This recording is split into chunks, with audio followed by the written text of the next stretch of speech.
السلام علیکم ورحمۃ اللہ وبرکاتہ۔ الحمد للہ رب العالمین، والصلاة والسلام علی سیدنا محمد امام الانبیاء والمرسلین وعلی آلہ واصحابہ واہل بیتہ اجمعین، اما بعد فاعوذ باللہ من الشیطان الرجیم، بسم اللہ الرحمن الرحیم۔ ان اللہ یحب المتقین، آمنت باللہ صدق اللہ العظیم وصدق رسولہ النبی الکریم ونحن علی ذلک لمن الشاہدین والشاکرین والحمد للہ رب العالمین۔ محترم معتبر علماء کرام، پیارے اسلامی بھائیوں، عزیز دوستوں، نوجوان ساتھیوں، موسم بارش کا ہو یا سردی کا، موسم اپنا کام کر رہا ہے، مصطفیٰ کے دیوانے اپنا کام کر رہے ہیں۔ آسانی کے ساتھ جو نیکی ہوتی ہے وہ نیکی نارمل ہوتی ہے، لیکن مشکلوں میں گھر کر، تکلیفیں اٹھا کر، بارش میں بھیگ کر، نیند قربان کر کے جو نیکی ہوتی ہے وہ نیکی باوزن ہو جاتی ہے۔ الحمدللہ بارش کی بوندیں پڑ رہی ہیں، مگر آپ کے چہرے کی مسکراہٹ یہ بتا رہی ہے کہ بارش اپنا کام کرے، ہم لوگ اپنا کام کریں گے۔ اللہ تبارک و تعالی آپ سبوں کو اس محنت کا بہترین بدلہ عطا فرمائے۔ اس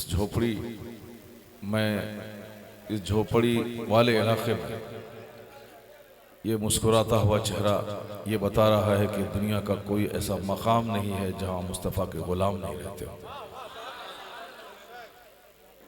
سرکار تاج الشریعہ کے نام پہ اپنا وقت دینا اور ان کی مجلس کا انعقاد کرنا، جن لوگوں نے یہ کام کیا میں اسے مبارکباد دیتا ہوں کہ لاکھوں مجلسیں دنیا بھر میں اس مرد مجاہد کے نام پہ منعقد ہو رہی ہیں۔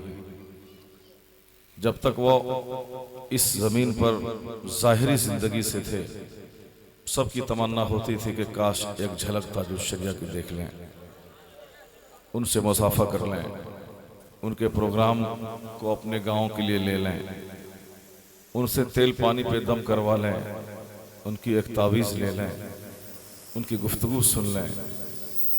لوگ بے چین رہتے ہیں، تو ظاہری زندگی میں ان سے ملنے کی طلب کے پیچھے دنیا کا کوئی نہ کوئی مقصد چھپا ہوتا تھا۔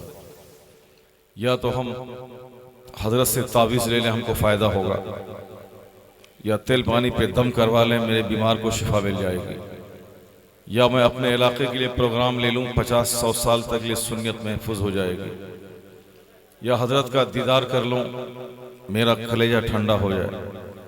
لیکن بعد وصال یہ انسانی سیلاب جو بریلی میں آ گیا اور دنیا کے ہر خطے میں جو تعزیت کی مجلسیں منعقد ہونے لگی، اب اس کے پیچھے کون سا مقصد کار فرمائے؟ جو لاکھوں لوگ بریلی آئے جنازے میں، اور جو لوگ 30 اگست کو 40ویں کی محفل میں جا رہے ہیں، ساری فلائٹیں، ساری ٹرینیں یہ سب فل ہو چکی ہیں۔ آخر اس کے پیچھے مقصد کیا ہے؟ اگر وہ بریلی شریف میں اپنی خانقاہ میں موجود ہوتے تو لوگ کہتے کہ یہ پروگرام لینے جا رہا ہے، خلافت لینے جا رہا ہے، دعا تعویذ کے لیے جا رہا ہے، درس لینے جا رہا ہے۔ لیکن بعد وصال آخر مقصد کیا ہے؟ زندگی میں ظاہری مقصد پوشیدہ ہوتا ہے، لیکن بعد وصال یہ انسانی سیلاب یہ بتا رہا ہے نہ مجھے تعویذ لینی ہے، نہ مجھے حضرت سے پروگرام لینا، نہ مجھے تیل پانی پہ دم کروانا، صرف ایک ہی مقصد ہے کہ اس ولی کامل کے جنازے میں شریک ہو جاؤں تو اللہ رب العزت مجھے جنت عطا فرما دے گا۔ یعنی ایک جنتی اور ولی کامل کی محفل اپنے محلے میں منعقد کر لوں تو ان کی روحانیت نے اگر ہماری بستی کو دیکھ لیا تو ہماری ساری مشکلیں آسان ہو جائیں. یعنی ایک روحانی محبت، ایک غیبی محبت جو کروڑوں دلوں میں اللہ نے ڈال دیا ہے. اسے آپ یہی کہہ سکتے ہیں کہ زبان خلق کو نقار خدا کہیے. یعنی اللہ رب العزت سے جو سچی محبت کرتا ہے اللہ اس کے نام کو گمنام نہیں بلکہ کروڑوں دلوں کی دھڑکن بنا دیتا ہے. تاج الشریعہ کی زندگی سے جو پیغامات مل رہے ہیں، جو ان کی زندگی سے سبق مجھ کو مل رہا ہے، ان کی زندگی جو کچھ مجھ سے کہہ رہی ہے، میری گفتگو انشاءاللہ اسی کے ارد گرد گھومتی رہے گی. توجہ اور غور سے آپ سنتے رہیں گے انشاءاللہ. تاج الشریعہ کی زندگی سے بے پناہ روشنی، انوار اور تجلیات سے آپ کا سینہ روشن ہوتا رہے گا. ان کی ظاہری زندگی میں جتنا خطاب ہو چکا ہے اور ان کی موجودگی میں جس قدر جلسے ہو چکے ہیں، بعد وصال جلسوں کا ایسا سیلاب آیا ہے دنیا بھر میں. ابھی میں 3 دن پہلے دبئی سے 9 تقریریں کر کے آ رہا ہوں اور پوری تقریریں سب صرف تاج الشریعہ کی شان میں مجلس سے منعقد ہوئی اور خطاب ہوا. اور وہاں جانے سے پہلے 20 جولائی کو حضرت کا وصال ہوا اور آج یہ اگست کی 24 تاریخ ہے. یعنی اس دوران آپ یہ سمجھ لیں کہ دبئی جانے سے پہلے کسی گاؤں میں، کبھی کسی قریہ میں، کبھی دن میں، کبھی رات میں بے شمار مجلس منعقد ہوئی. میرے دماغ میں ہر وقت وہ شعر گردش کرتا رہتا، وہ نعرہ گھومتا رہتا تھا کہ جس نے بھی یہ نعرہ نکالا کہ بستی بستی قریہ قریہ، شاید وہ نعرہ بمبئی سے نکلا ہو یا دہلی یا بریلی سے. اس وقت لوگ کہتے تھے کہ بس ایک محبت کا نعرہ لگ رہا ہے. لیکن جب آج ہر گلی، ہر کوچے، ہر شہر، ہر قریہ میں، یہاں تک کہ انگلینڈ میں، امریکہ میں، فرانس میں، دبئی میں، قطر میں، عمان میں، ابو ظہبی میں، عجمان میں، یعنی پوری دنیا میں جب تاج الشریعہ کی مجلس منعقد ہونے لگی تو لوگوں کو احساس ہوا کہ یہ نعرہ بھلے ہی کوئی نکالا ہو کہ بستی بستی قریہ قریہ تاج الشریعہ تاج الشریعہ. پہلے لوگوں نے عقیدت میں کہا تھا، اب لوگ حقیقت میں اس نعرے کا عملی شکل دیکھ رہے ہیں. یعنی بستی بستی قریہ قریہ تاج الشریعہ تاج الشریعہ. ہر گلی میں، ہر مدرسے میں، ہر مسجدوں میں، ہر شہر میں، یہاں تک کہ بہار، اتر پردیش اور بنگال کے چھوٹے چھوٹے گاؤں میں جو ایک سیلاب آ گیا مجلسوں کا. ایسا لگتا ہے کہ اسلامی تاریخ میں یہ دن پہلی بار لوگ دیکھ رہے ہیں کہ کسی شخص واحد کے نام پہ لاکھوں مجلسیں منعقد ہو رہی ہیں. اللہ تبارک و تعالی آپ سبوں کو عقیدت کا بہترین بدلہ عطا فرمائے، مسلک اعلیٰ حضرت پر پختگی اور مضبوطی عطا فرمائے. اللہ تاج الشریعہ کی قبر کو رحمت و نور کا ذریعہ بنا دے. اللہ ان کی قبر کو مقام مستجاب بنا دے. جو بھی حاجت مند ان کی قبر پہ جائے اللہ رب العزت ان کی تربت پرنور کے صدقے میں سب کی حاجت روائی فرما دے. ایک بار محبت سے درود پاک پڑھیں. اللہم صلی علی سیدنا و مولانا محمد معدن الجود والکرم وآلہ وبارک وسلم صلاۃ و سلام علیک یا رسول اللہ. اسلام پیغام محبت عام کرتا ہے. اسلام مذہب محبت کا نام. اسلام صرف اچھائی اور نیکی کا چرچا عام کرتا ہے. اسلام کی چھوٹی چھوٹی باتوں کو اگر آپ غور سے دیکھیں ایسا لگتا ہے کہ ہدایتوں اور اچھائیوں کا ایک سمندر پنہاں ہے. آقا دو جہاں نے مسکراتے ہوئے کبھی کوئی بات کہی تھی. 1400 سال کے بعد اس دور میں جب اس پر ایک آدمی ریسرچ کرتا ہے تو ایسا لگتا ہے کہ دنیا کا سب سے عظیم رہنما اس دور کے تناظر میں آپ نے یہ بات کہی تھی. یعنی جیسے جیسے صدیاں گزرتی جا رہی ہیں آقا کریم کی باتوں کی اہمیت بڑھتی چلی جا رہی ہے. جیسے اس دور کو لوگ کہتے ہیں کہ اپنی رائے کی آزادی کا دور ہے.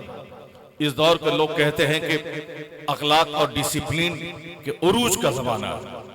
یعنی اسکول اور کالج میں باضابطہ طور پر ٹریننگ دی جاتی ہے. یہاں تک کہ تاجروں اور بزنس مین کے درمیان ان کے اپنے سیلس مین کی ایک ٹریننگ ہوتی ہے.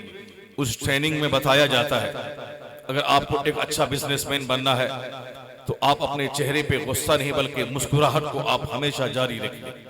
مسکراہٹ سے کاروبار بڑھتا ہے، اسمائلنگ فیس سے لوگوں کے دل میں محبت بڑھتی ہے۔ میں صرف اسلام کی ایک چھوٹی سی بات کی عزت بتانے کی خاطر میں نے تمہیدی طور پر اس جملے کا سہارا لیا ہے۔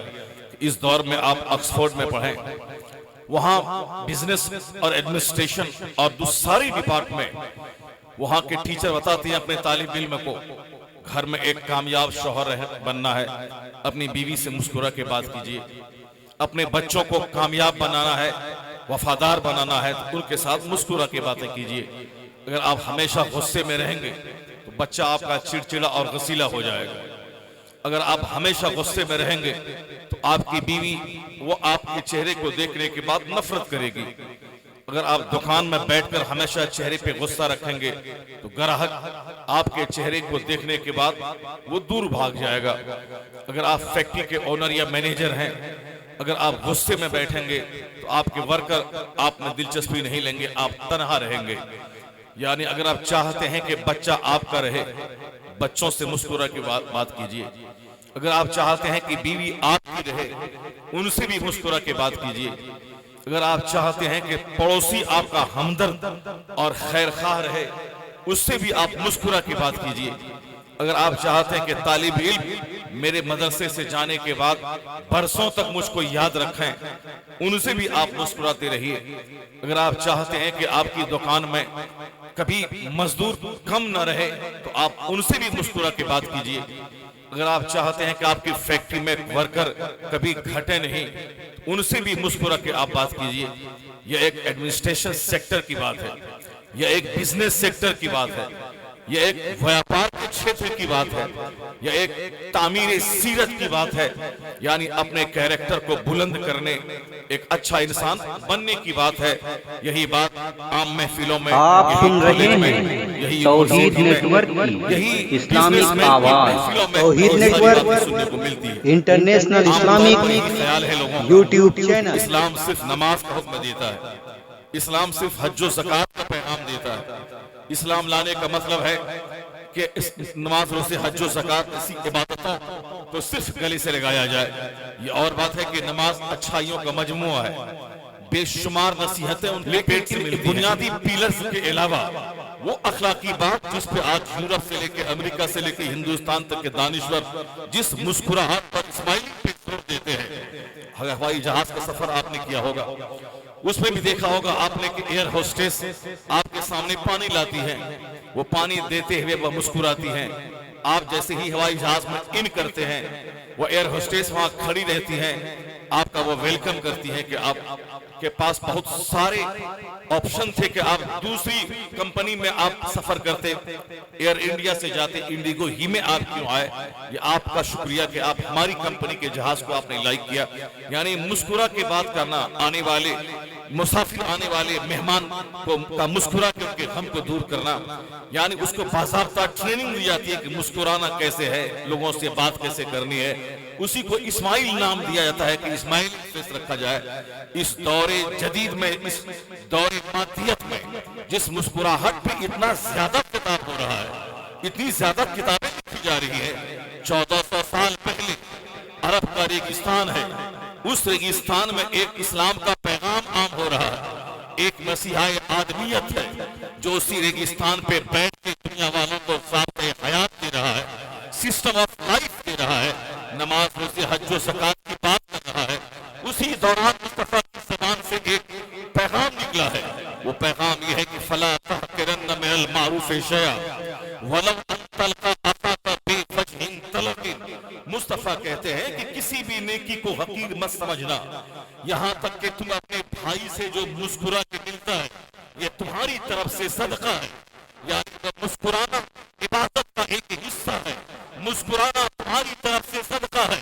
امریکہ کے دانشور نے مسکراہٹ کو بزنس سے جوڑا، ہندوستان کے دانشور نے مسکراہٹ کو کامیاب بزنس مین اور شوہر بننے سے جوڑا، دنیا کے لوگوں نے مسکراہٹ کو ایک اچھی شخصیت کے لیے ضروری قرار دیا، مگر قربان جائیں مصطفیٰ جان رحمت نے اس مسکراہٹ کو عبادت کا درجہ عطا کر دیا۔ مطلب نکلا کہ اسماعیلی فیس رکھنا، مسکرا کی زندگی گزارنا،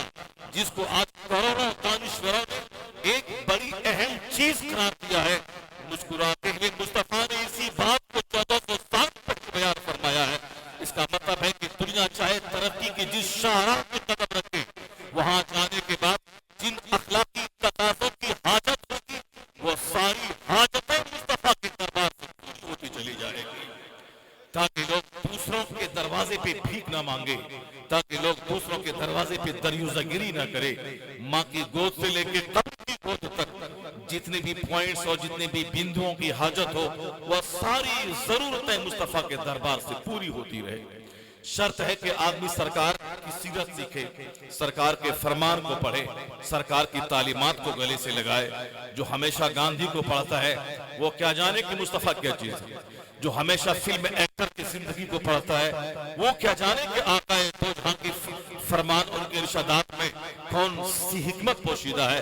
ہمارا بچہ گاندھی کو تو پڑھتا ہے، وہ صرف کاٹن کا کپڑا پہنتا تھا، کھادی کا کپڑا پہنتا تھا، وہ چٹائی پہ بغیر گدے کے سوتا تھا، وہ بکری کا دودھ پیتا تھا، وہ تنہائی میں اپنے آشرم میں رہتا تھا، لیکن وہ کھادی کا کپڑا پہننے والا، آشرم میں تنہائی میں رہنے والا، بکری کا دودھ پینے والا، بغیر گدے کے صرف تخت پہ سونے والا، وہ ہندوستان کو ہلا کے چلا گیا، یعنی انگریزوں کی بنیاد ہلا دی۔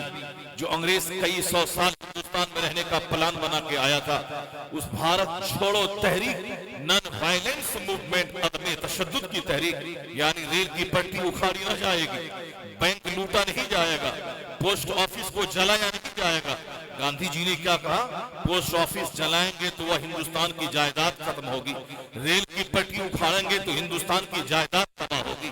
اس نہ ریل کی پٹری اکھاڑی جائے، نہ پوسٹ آفس جلایا جائے، نہ بینک چلایا جائے، بلکہ ہم انگریزوں کے پروڈکٹس کو نہ خریدیں گے، نہ ان کا سامان خریدیں گے، اور کوئی تشدد نہیں، سختی نہیں، تلوار نہیں، بلکہ ہم مسکراتے ہوئے ان کے سامان کا بائیکاٹ کریں گے۔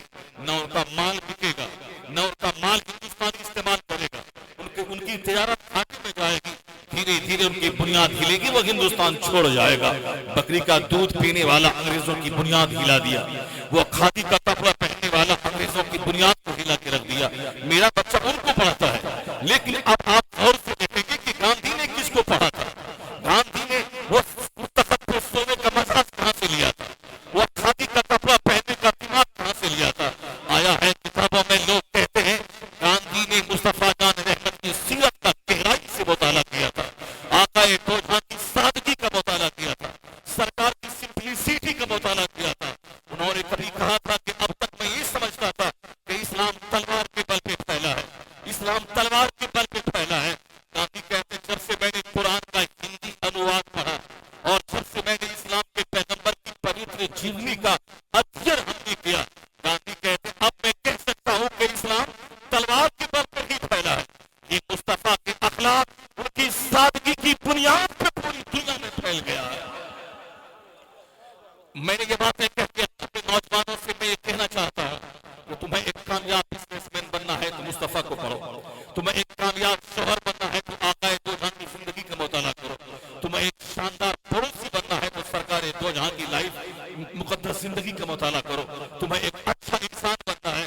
دنیا میں تو لوگ پیدا ہوتے ہیں کھا پی کے مر جاتے ہیں، کتا ہم سے زیادہ بچہ پیدا کرتا ہے، کتا مجھ سے زیادہ اپنی پتنی سے صحبت کرتا ہے، ایک کتا کتی کے ساتھ 1 گھنٹے تک چپکا رہتا ہے، مرد 10 منٹ میں اپنی بیوی سے الگ ہو جاتا ہے، اس سے نفرت اور وحشت ہونے لگتی ہے، لیکن یہ کتا گھنٹوں اپنی مادہ سے چپکا رہتا ہے، اس کے اندر شہوت کی طاقت زیادہ ہے، اس کے اندر بچہ پیدا کرنے کی طاقت زیادہ ہے، اس کے پاس کھانے کی طاقت زیادہ ہے، اس کے پاس لینے کی طاقت زیادہ ہے۔ اگر صرف بچہ پیدا کرنا زندگی کا مقصد ہو تو جانور مجھ سے آگے ہے، اگر صحبت کرنا اگر زندگی کا مقصد ہو تو اس میں مجھ سے زیادہ طاقت جانور کے پاس ہے، اگر نیند ہی زندگی کا مقصد ہے مجھ سے زیادہ خراٹے کی نیند خرگوش لیتا ہے، اور اگر صرف روٹی کھانا ہی زندگی کا مقصد ہو مجھ سے زیادہ کھانا جانور کھاتا ہے۔ جانور اگر 1 کنٹل گھاس کھا لے، ایک بار بیکار میں وہ ساری گھاس اس کی پچ جاتی ہے، پھر اس کی بھوک جاگ جاتی ہے۔ میں اگر قربانی کے موقع پر 10 روٹی گوشت سے زیادہ کھا لوں تو 2 دن تک کھٹی بیکاریں آنے لگتی ہیں، یا تو لوز موشن ہونے لگتا ہے، یا پھر قبض کا شکار ہو جاتا ہوں، جو میں 10 روٹی پچا نہیں سکتا۔ میں صاحب روزانہ شہوت کے ساتھ اپنی بیوی سے ہم بستری کر نہیں سکتا، اس کا مطلب مجھ سے زیادہ ہم بستری کی طاقت جانور میں، مجھ سے زیادہ کھانے کی طاقت جانور میں، مجھ سے زیادہ کام کرنے بوجھ ڈھونے کی طاقت جانور میں ہے۔ یہ جانور 10-10 گھنٹے تک ہل چلاتا ہے، یہ جانور سامان سے لدی ہوئی گاڑی کو کھینچتا ہے، یہ جانور ہمارے بوجھ کو ڈھوتا ہے۔ جہاں ٹریکٹر اینٹ کو لے کے نہ جائے، راستہ تنگ ہو، وہاں گھوڑے کی پیٹھ پر، اونٹ کی پیٹھ پر، بیل کی پیٹھ پر اینٹ لاد کر میں اپنے گھر تک پہنچاتا ہوں۔ مجھ سے زیادہ محنت یہ جانور کرتا ہے۔ پھر یہ انسان اشرف المخلوقات کیسے ہو گیا؟ یہ انسان ساری مخلوقات میں سب سے سپیریئر کیسے ہو گیا؟ صرف کھانے کی بنیاد پر، صرف صحبت کرنے کی بنیاد پر، صرف بچہ پیدا کرنے کی بنیاد پر نہیں، انسان کو اللہ نے عقل سلیم دی ہے۔ یہ عقل انسان کے پاس ہے، جانور کے پاس نہیں۔ جانور کو صرف کھانا چاہیے، گھاس ملے یا پاخانہ ملے، مگر یہ انسان کو اللہ نے عقل دی ہے۔ یہ گھاس نہیں کھائے گا، یہ پاخانہ نہیں کھائے گا، یہ حرام نہیں کھائے گا، یہ حرام اور حلال میں تمیز کر کے کھائے گا، یہ ناجائز اور جائز میں تمیز کرے گا، یہ لیگل انلیگل میں تمیز کرے گا۔ یعنی انسان کو اللہ نے سوچنے کی طاقت دی ہے کہ میرا مقصد حیات کیا ہے۔ مقصد حیات صرف کھانا نہیں، صرف صحبت کرنا نہیں، صرف مکان بنانا نہیں، بلکہ جس رب کریم نے مجھ کو آنکھ جیسی عظیم الشان دولت دی ہے، زبان جیسی عظیم الشان نعمت دی ہے، ہاتھ جیسی عظیم الشان نعمت دی ہے، زندگی جیسا بہمولی جیون اللہ نے دیا ہے، تو آدمیت یہی ہے اس نعمت دینے والے خدا کو پہچانے اور اپنی پیشانی کو رب قدیر کی بارگاہ میں ٹیک دے اور کہ الہی جتنی ساری نعمتوں کی بچھار تم نے ہم پر کیا ہے، یہ عقل سلیم دے کر جانور سے ممتاز کیا، یہ عقل سلیم دے کر فرشتوں سے تو نے انسان کو ممتاز کیا، یہ ساری صلاحیتیں دے کر تو نے مجھ کو نوازا، میں آنکھ پہ بھی سجدہ کروں پھر بھی تیری عبادت کا حق مجھ سے ادا نہ ہوگا۔ صاف لفظوں میں یہ انسان اشرف المخلوقات اس لیے ہے تاکہ اس عبادت کو زندگی کا سب سے بڑا مقصد سمجھتا ہے، اور اسی مقصد کو جو ادا کرتا رہے وہ شیطان نہیں بلکہ فرشتوں کے لیے قابل رشک بن جاتا ہے۔ نعرہ تکبیر، نعرہ رسالت، عظمت مصطفیٰ، سبحان اللہ۔ مقصد حیات خدا کی عبادت ہے، مقصد حیات اپنے معبود حقیقی کی معرفت ہے، مقصد حیات وہی ہے کہ میں خالق کا ذکر کرنا ہے، وہی لمحے جو اللہ کی عبادت میں گزر جائے، وہی لمحے جو خالق کی معرفت میں گزر جائے، وہی لمحے جو خالق کے نیک بندوں کی یاد میں گزر جائے، وہی لمحے جو اللہ کے مقبول بندوں کے چرچے میں گزر جائے، اصل میں وہی لمحہ زندگی کا قیمتی لمحہ ہوتا ہے۔ جو لمحے 8 گھنٹے دکان میں گزر گئے، جو لمحے 8 گھنٹے سونے میں گزر گئے، جو لمحے سیر و تفریح میں گزر گئے، وہ تو یوں ہی گزر گئے۔ اصل میں لمحہ وہی ہے جو اپنے مالک کی یاد میں گزر جائے، جو اپنے خالق کے ذکر میں گزر جائے۔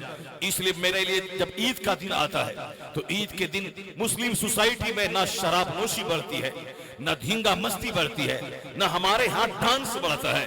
خوبصورت مذہب اسلام کہتا ہے تمہارے لیے عید کا دن ہے، رمضان کا 1 مہینہ ختم ہوا ہے، اب عید کا دن آیا ہے، اس دن ناچنا گانا نہیں، وہ کوئی دوسرا شخص ہوگا۔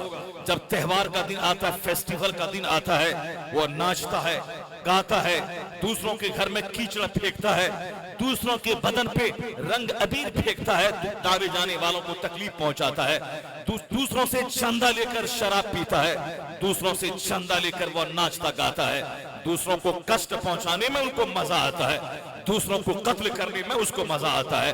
اسے مبارک ہو جو لوگوں کو کشٹ پہنچا کے اپنے وہ دھارمک کاریکرم کا آیوجن کرتا ہے، جو دوسروں کو جلا کے، جو دوسروں کو تڑپا کے، جو دوسروں کو مار کے، جو دوسروں کے گھر میں آگ لگا کے، جو دوسروں کو تکلیف پہنچا کے وہ اپنا دھرم سمجھتا ہے۔ لیکن قربان جائیں مذہب اسلام پہ، جب عید کا دن آتا ہے نیا کپڑا پہننا ہے، نیا کھانا کھانا ہے، اس عیدگاہ کی طرف جانا ہے۔ اسلام کہتا ہے کہ عیدگاہ جانے سے پہلے صدقے فطر نکال دے، تاکہ تو اچھا کپڑا پہنے گا تو تیرا غریب بھائی بھی اچھا کپڑا پہن کے تیرے ساتھ عیدگاہ جائے گا۔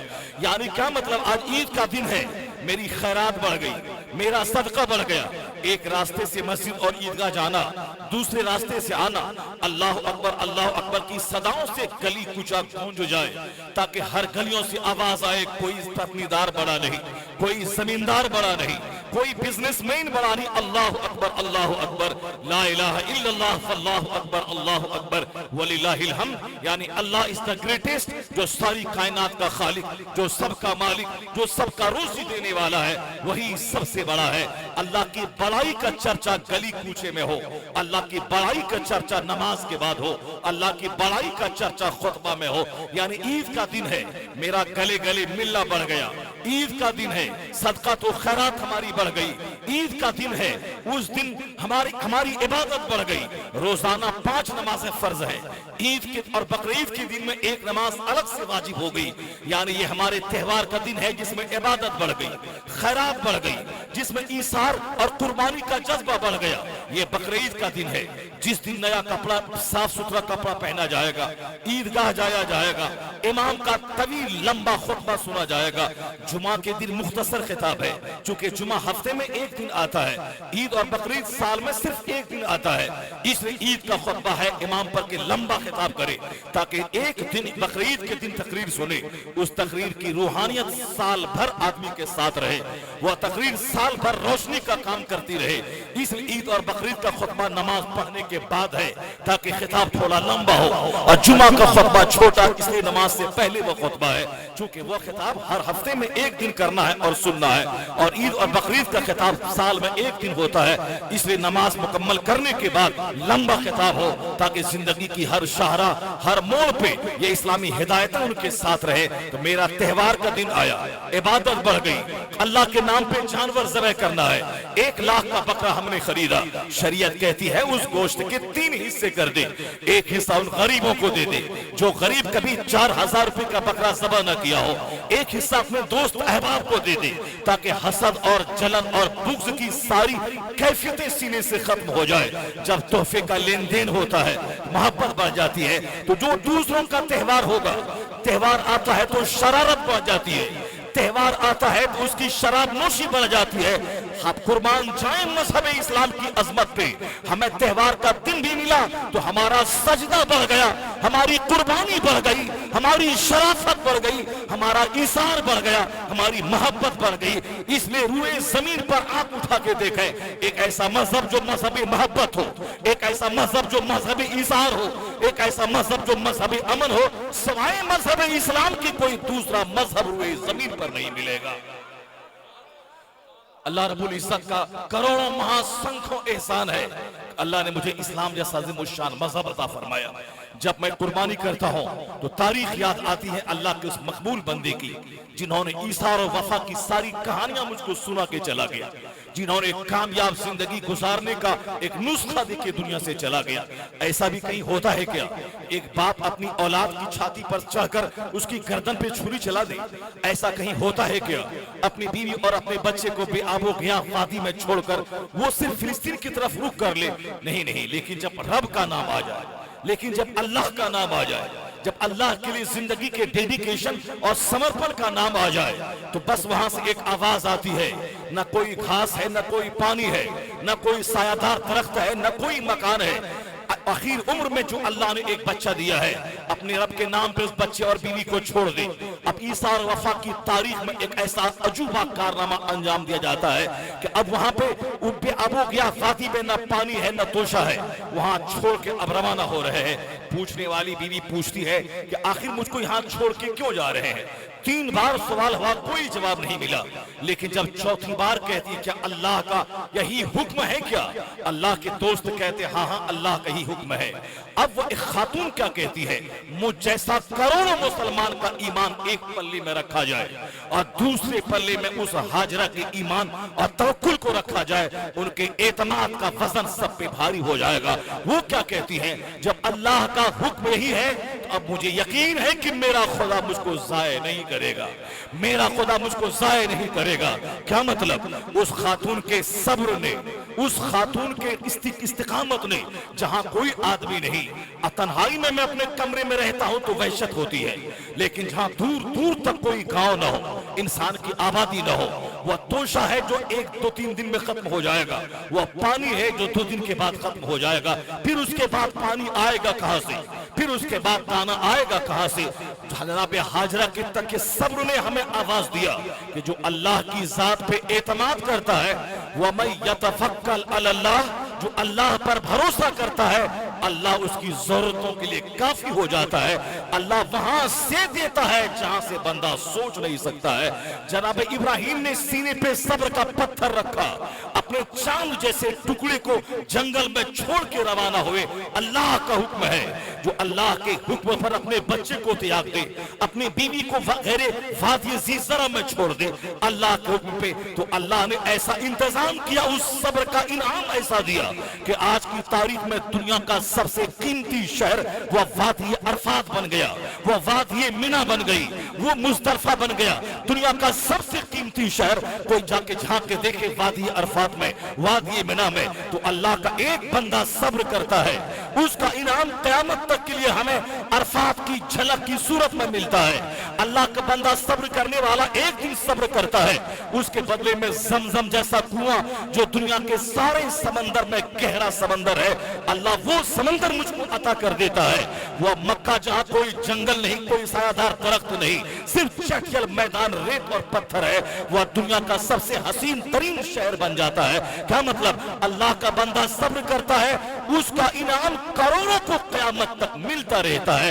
हमारा यह त्योहार मुझको आवाज देता है, जरा अल्लाह की दी मुसीबत पे सब्र करके तो देख ले, जरा अल्लाह के लिए जान माल वतन कुर्बान करके तो देख ले, जरा अल्लाह के लिए 5 वक्त की नमाज के लिए अपना टाइम देके तो देख ले, जरा अल्लाह के दिन की खिदमत करके तो देख ले, जरा अल्लाह के लिए रात में जाग कर दो सजदा करके तो देख ले। उसका इनाम जन्नत तो उस दुनिया में मिलेगी, इस दुनिया में सेहत की सूरत में मिलेगी, इस दुनिया में सच्ची खुशी की सूरत में मिलेगी, इस दुनिया में मकबूलियत की सूरत में मिलेगी। ऐसा इनाम जनाब इब्राहिम को मिला, जिन्होंने अपने आप को आग में अल्लाह के लिए डाल दिया, जिन्होंने अपने आप को इराक से जुदा कर दिया, जिन्होंने बुढ़ापे में होने वाले बच्चे को अल्लाह के नाम पे छोड़ दिया। जब बच्चा चलने के काबिल हुआ तो उसे कुर्बान कर दे, तो छाती पे बैठ कर की गर्दन पे छुरी चला दी। जब वक्त आया है इसार कुर्बानी का, तो सारे मराहिल से कामयाब गुजरे हैं। उसका इनाम अल्लाह ने क्या दिया? इनाम ये दिया कि इब्राहिम, तुमने मेरे लिए अपना वतन छोड़ा, मेरे लिए अपनी औलाद को त्यागा, मेरे लिए अपनी औलाद की गर्दन पे छुरी चला दी।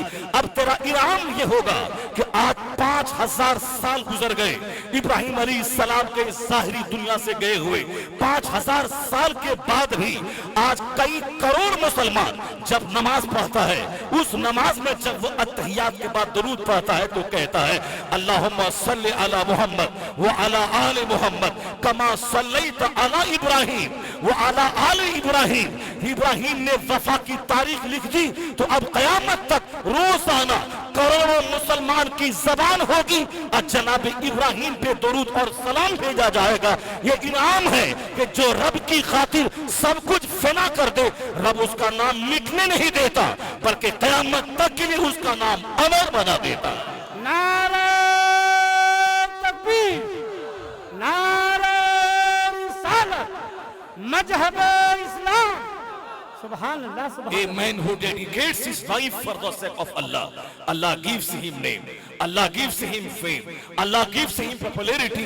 जो अपना जीवन अल्लाह के लिए समर्पित कर देता है, अल्लाह उसे शोहरत देता है, अल्लाह उसे मकबूलियत देता है, अल्लाह उसे ऐसी इज्जत देता है कि जैसी इज्जतों को देखने के लिए बड़े बड़े ताजदार और नवाबों के सरों से टोपियां गिर जाती है, उस बुलंदी पे अल्लाह अपने नेक बंदों को फाइज कर देता है। नहीं देखा आपने आकाए दो जहां अलैहिस्सलाम आज से 1500 साल पहले उसी वादी मक्का में इस दुनिया में आंखें खोलकर जनाब इब्राहिम की रिवायत को जिंदा किया, उसी खाने काबा की इज्जत और अजमत में 4 चांद लगाया, मजहब इस्लाम का पैगाम दुनिया में आम किया। उसके बदले में क्या मिला था?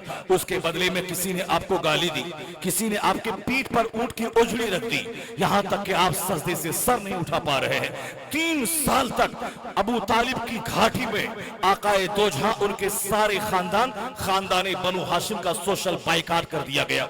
यहां तक कि आकाए दो जहां वादी ताइफ गए, वहां के उनके रिश्तेदारों ने कि मक्का के वहां लोग हैं, मेरे रिश्तेदार हैं और मेरी बात सुनेंगे, लेकिन उन वहां के लोगों ने ओबास बच्चों को आपके पीछे लगा दिया।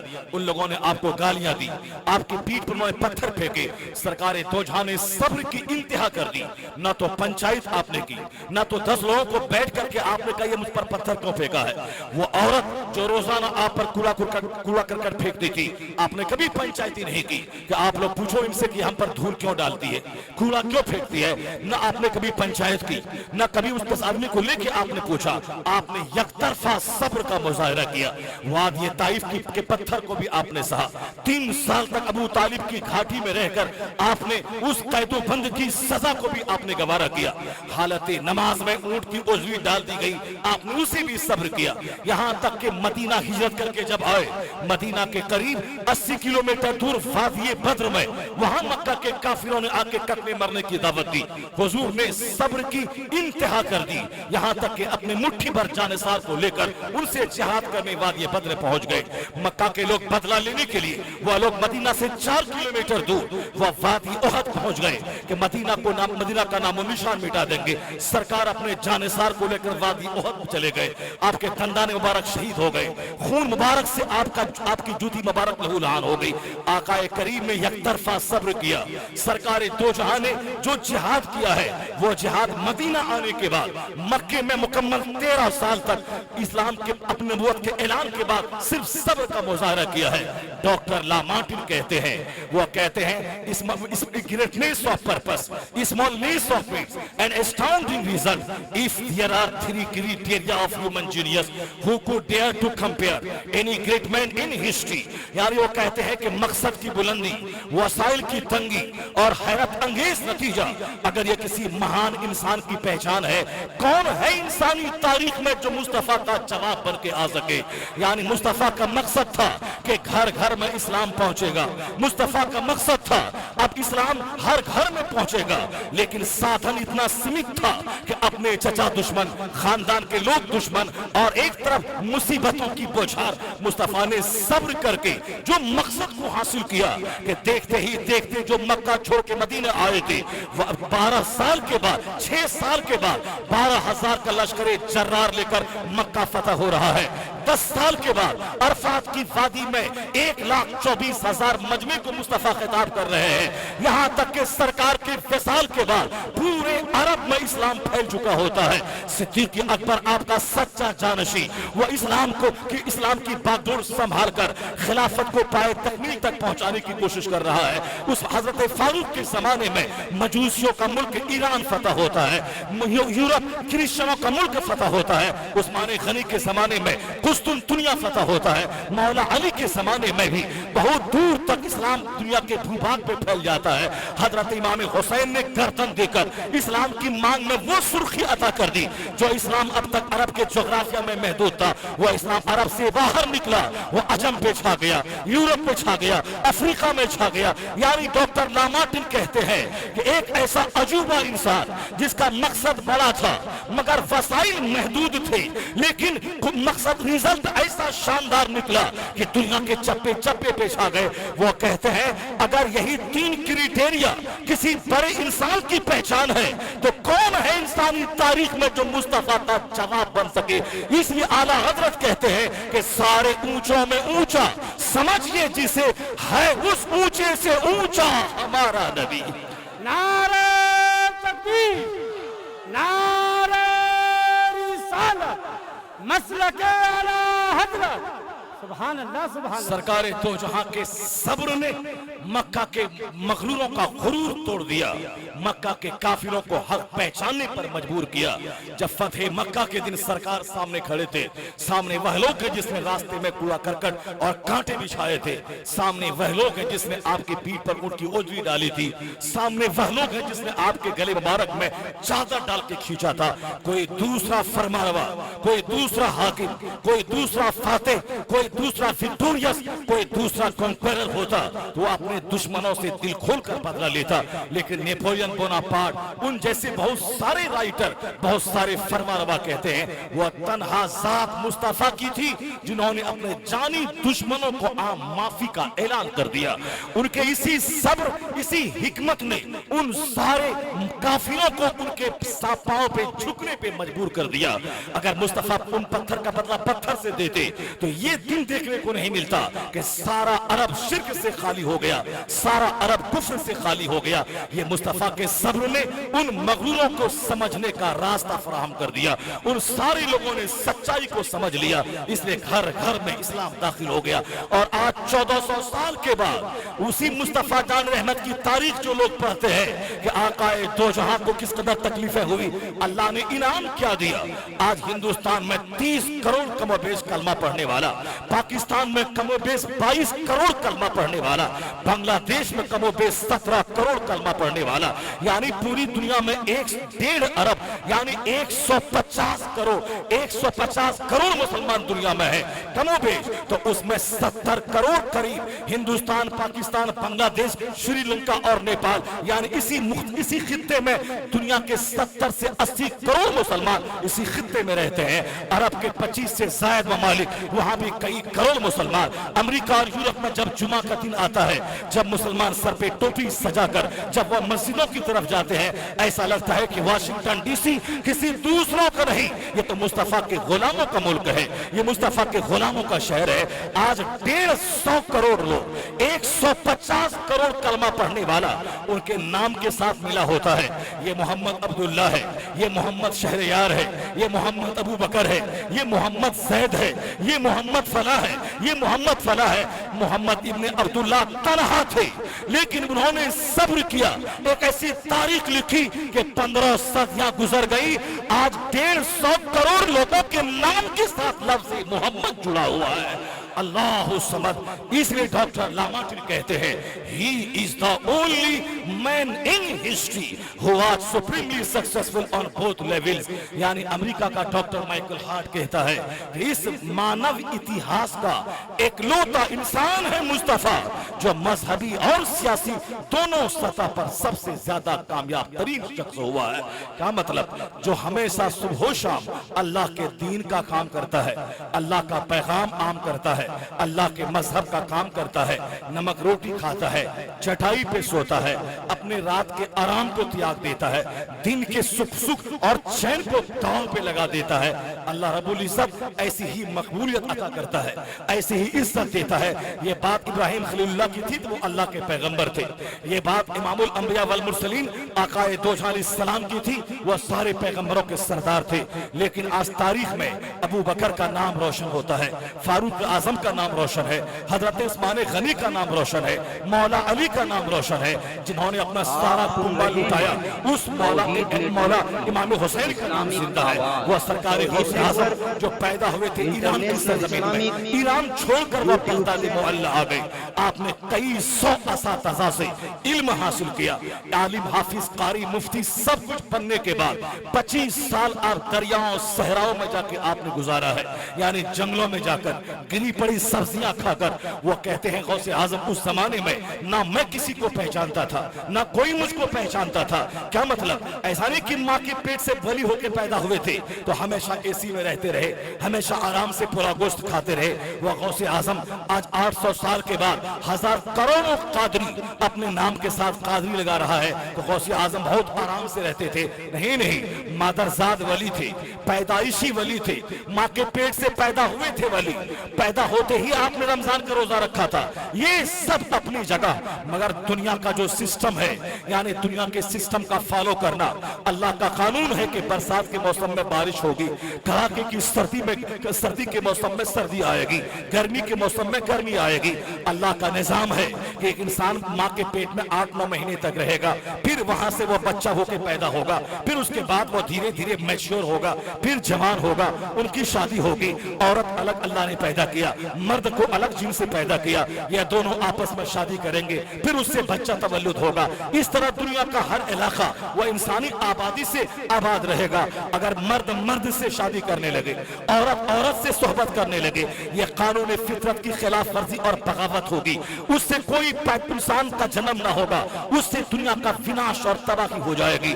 امریکہ یورپ کا وہ کوٹ جس نے کہا کہ مرد مرد سے نکاح کر سکتا ہے، وہ گویا مانوتا کا ہتھیارہ ہے، وہ انسانیت کا قاتل ہے۔ اگر ایسا ہوتا رہا کہ مرد مرد سے صحبت کرے، کوئی بچہ پیدا نہ ہوگا، عورت عورت سے شادی کرے، کوئی بچہ تولد نہ ہوگا۔ اگر ہمارا اور تمہارا باپ اگر کسی مرد سے بیاہ کرتا تو آج ہم اور تم پیدا نہ ہوتے۔ اگر ہماری اور تمہاری ماں وہ کسی عورت سے شادی کرتی، نہ میں پیدا ہوتا نہ آپ پیدا ہوتے۔ کیا مطلب؟ اللہ نے مرد اور عورت کو پیدا کیا ہے، دونوں کا الگ الگ کام رکھا ہے، دونوں کا چہرہ الگ، دونوں کا زلف الگ، دونوں کی ذمہ داریاں الگ۔ جو مرد کو عورت کے ساتھ مکس کر دے، اس کا مطلب ہے وہ فطرت کے قانون کے خلاف وہ کام کر رہا ہے۔ اس لیے قانون فطرت یہی ہے کہ مرد کو مرد کے خانے میں رکھا جائے، عورتوں کو عورتوں کے خانے میں رکھا جائے، یا دونوں کی ذمہ داری الگ الگ ہے۔ اگر مرد عورت بننا چاہے اور عورت مرد بننا چاہے، یعنی عورت اگر جینز پہن لے، عورت اگر ٹی شرٹ پہن لے، عورت اگر مردوں کی طرح بال رکھ لے، مردوں کی طرح کام کرنے لگے، تو دنیا میں زلزلہ آئے گا، دنیا میں فتنہ برپا ہوگا، دنیا میں تباہی آئے گی۔ اگر مرد عورتوں کی طرح چوڑی پہن لے، مرد عورتوں کی طرح کمر تک بال رکھنے لگے، مرد عورتوں کی طرح بن سور کر کے وہ گھر میں بیٹھا رہے، تو پھر دنیا میں تباہی آئے گی۔ پائلٹ کون بنے گا؟ ٹرین کا ڈرائیور کون بنے گا؟ 2 کنٹل کا بوجھ کون سر پہ اٹھائے گا؟ 12 گھنٹے اوور ٹائم نکال کر وہ کون فیکٹری چلائے گا؟ کون سمندر میں غوطہ لگائے گا؟ کون فضاؤں میں پرواز کرے گا؟ تو مرد اگر عورت بن جائے تو دنیا تباہی کے کگار پہ پہنچ جائے گی، اور عورت اگر مرد بن جائے تو دنیا میں زلزلہ اور فتنہ پیدا ہوگا۔ آج سر پکڑ کے دنیا کے دانشور بیٹھ گئے کہ بمبئی میں سڑکیں تو بن گئی، مکانات تو بن گئے، لیکن قدم قدم پہ ریپ کے واردات، کوئی مرد عورت کو لے کے بھاگ رہا ہے، کوئی عورت اپنے شوہروں کو چھوڑ چھوڑ کر وہ گلی کوچے کے چھوکرے کے ساتھ بھاگ رہی ہے۔ یعنی گھر میں آگ لگ گئی، سماج میں آگ لگ گئی، اسکول کالج میں آگ لگ گئی، یہ مانوتا تباہ ہو گئی۔ یا ریپ کے واردات انڈیا میں، ریپ کے واردات بمبئی میں۔ میں کہتا ہوں ہندوستان کے پولیٹیشین کہتے ہیں یا ریپ رکے گا کیسے، یہ ریپ رکے گا کیسے، یہ بلاತ್ಕಾರ تھمے گا کیسے؟ کوئی بولتا ہے یہ قانون لانا ہوگا، وہ قانون لانا ہوگا، امریکہ کہتا ہے یہ ضابطہ لانا ہوگا، وہ قانون لانا ہوگا۔ میں کہتا ہوں سارا قانون بعد میں لانا، صرف پہلا اسلام کا وہ قانون لا کے دے دے کہ مرد کا لباس عورت نہ پہنے، عورت کا لباس مرد نہ پہنے، مرد مرد رہے، عورت عورت رہے۔ اگر مرد اپنی حد میں رہے، عورتیں اپنی حد میں رہے، تو 90% کوئی پولیس رہے یا نہ رہے، آٹومیٹک بلاತ್ಕಾರ زناکاری کا دنیا سے خاتمہ ہو جائے گا۔ اسلام دین فطرت کا نام ہے، اسلام ریلیجن آف نیچر کا نام ہے۔ فطرت سے بغاوت کرنا، فطرت میں داخل ہے سونا، اگر کوئی نہیں سوئے وہ مر جائے گا۔ فطرت میں داخل ہے کھانا کھانا، اگر کوئی نہ کھائے وہ مر جائے گا۔ فطرت میں داخل ہے رات میں آرام کرنا، آرام نہ کرے درجنوں بیماری کی وہ آماجگاہ بدن بن جائے گا۔ فطرت میں داخل ہے رونا، اگر کوئی نہ روئے تو اس کا سینہ غم سے پھٹ جائے گا۔ فطرت میں داخل ہے مسکرانا، اگر نہ مسکرائے تو وہ مر جائے گا، اور جو فطرت کے خلاف کرے گا وہ تباہ و برباد ہو جائے گا۔ آج اگر دنیا میں تباہی آئی ہے، فطرت کے خلاف کام کرنا، یعنی عورتوں کو مرد بنا دینا، مردوں کو عورت بنا دینا، نیچر کے خلاف کام کرنا، اس لیے دنیا میں آیا ہے زلزلہ، دنیا میں آتی ہے سونامی، دنیا میں ہوتا ہے فتنہ و فساد، اولاد ہاتھ سے نکل گئی، والدین ہمارے باغی ہو گئے، سماج بلاತ್ಕಾರ کا اڈا ہو گیا۔ مصطفیٰ کی غلامی کا پٹا جب تک گلے میں انسان نہیں ڈال لے اس وقت تک سکون نہیں ملے گا۔ اسلام کا پیغام عام ہے، اگر دوسروں کی غلامی کرے گا تو تباہی آئے گی، محمد کی غلامی کر، جنت وہاں ملے گی، یہاں سلطنت ملے گی، عزت۔ نعرہ تکبیر، نعرہ رسالت، مذہب اسلام۔ سبحان اللہ سبحان اللہ. میں اپنے مطلب پہ آتا ہوں. یعنی جو آدمی فطرت کے قانون کے خلاف رہتا، فطرت سے موافقت کرتا ہے، اللہ رب العزت اسے عزت دیتا ہے، مقبولیت دیتا ہے، اسے شہرت دیتا ہے. یہ دنیا صرف کرامتوں سے نہیں چلتی. یہ دنیا صرف کرامتیں دکھلا کے مذہب کا کام نہیں ہوتا. مذہب کا کام کرنے کے لیے پتھر کھانا پڑتا ہے. مذہب کا کام کرنے کے لیے رات کی نیند قربان کرنی پڑتی ہے. مذہب کا کام کرنے کے لیے دشمنوں کے ہاتھ سے تکلیفیں برداشت کرنی پڑتی ہے. مذہب کا کام کرنے کے لیے کبھی دریا میں گھوڑا ڈالنا پڑتا ہے. مذہب کا کام کرنے کے لیے کبھی سولی کے پھندے کو چومنا پڑتا ہے. مذہب کا کام کرنے کے لیے ہاتھ میں تلوار لے کر ظالموں کا دینا توڑنے کے لیے وطن سے بے وطن ہونا پڑتا ہے. وہ مصطفیٰ جنہوں نے اشارے سے چاند کے 2 ٹکڑے کر دیا، وہ آقا کریم جنہوں نے اشارہ کیا ڈوبا سورج پلٹ آیا. لیکن وہ مصطفیٰ کریم کبھی میدان بدر میں ہے، کھجور کی ٹہنی تھما کر تلوار چلانے کی ٹریننگ دے کر وہ ظلم مٹانے کے لیے ظالموں کا خون بہانے کا پیغام دے رہے ہیں. اس لیے کہ جب تک ظلم مٹے گا نہیں، انصاف کا سویرا نہیں طلوع ہوگا، لوگوں تک پیغام نہیں پہنچے گا. اس لیے اب مارنے دھارنے کے لیے نہیں بلکہ ظلم مٹانے کے لیے جہاد ہے. تو وہ مصطفیٰ کریم جنہوں نے پتھر کھایا، مصیبتیں اٹھائی، میدان جنگ میں وہ گئے. وہ چاہتے تو اشارہ کر دیتے سارا کافر مر جاتا، وہ چاہتے تو پھونک دیتے سارا کافر مر جاتا، وہ چاہتے اشارہ کر دیتے میدان بدر اور احد میں یہ کافروں کا خسارہ ہو جاتا. لیکن نہیں، اگر مصطفیٰ پھونک دیتے یہ میدان کربلا میں گردن کٹانے کا جذبہ کہاں سے ملتا؟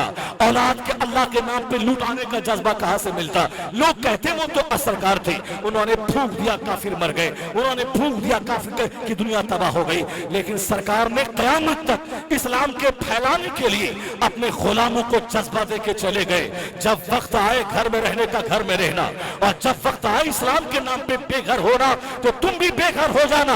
جس طرح تیرا پیغمبر مدینہ سے چل کے بدر جا کے میں اسلام کی خاطر جہاد کر رہا ہے، تو تم بدر میں نکلنے کو دیکھنا، احد میں نکلنے کو دیکھنا اور حنین میں نکلنے کو دیکھنا، تاکہ تم کو حوصلہ مل جائے، تمہیں روشنی مل جائے. تو مصطفیٰ نے چاند کے 2 ٹکڑے بھی کیا ہے اور اپنے دندان پاک کو شہید بھی کیا ہے. مصطفیٰ نے ڈوبے سورج کو بھی پلٹایا ہے.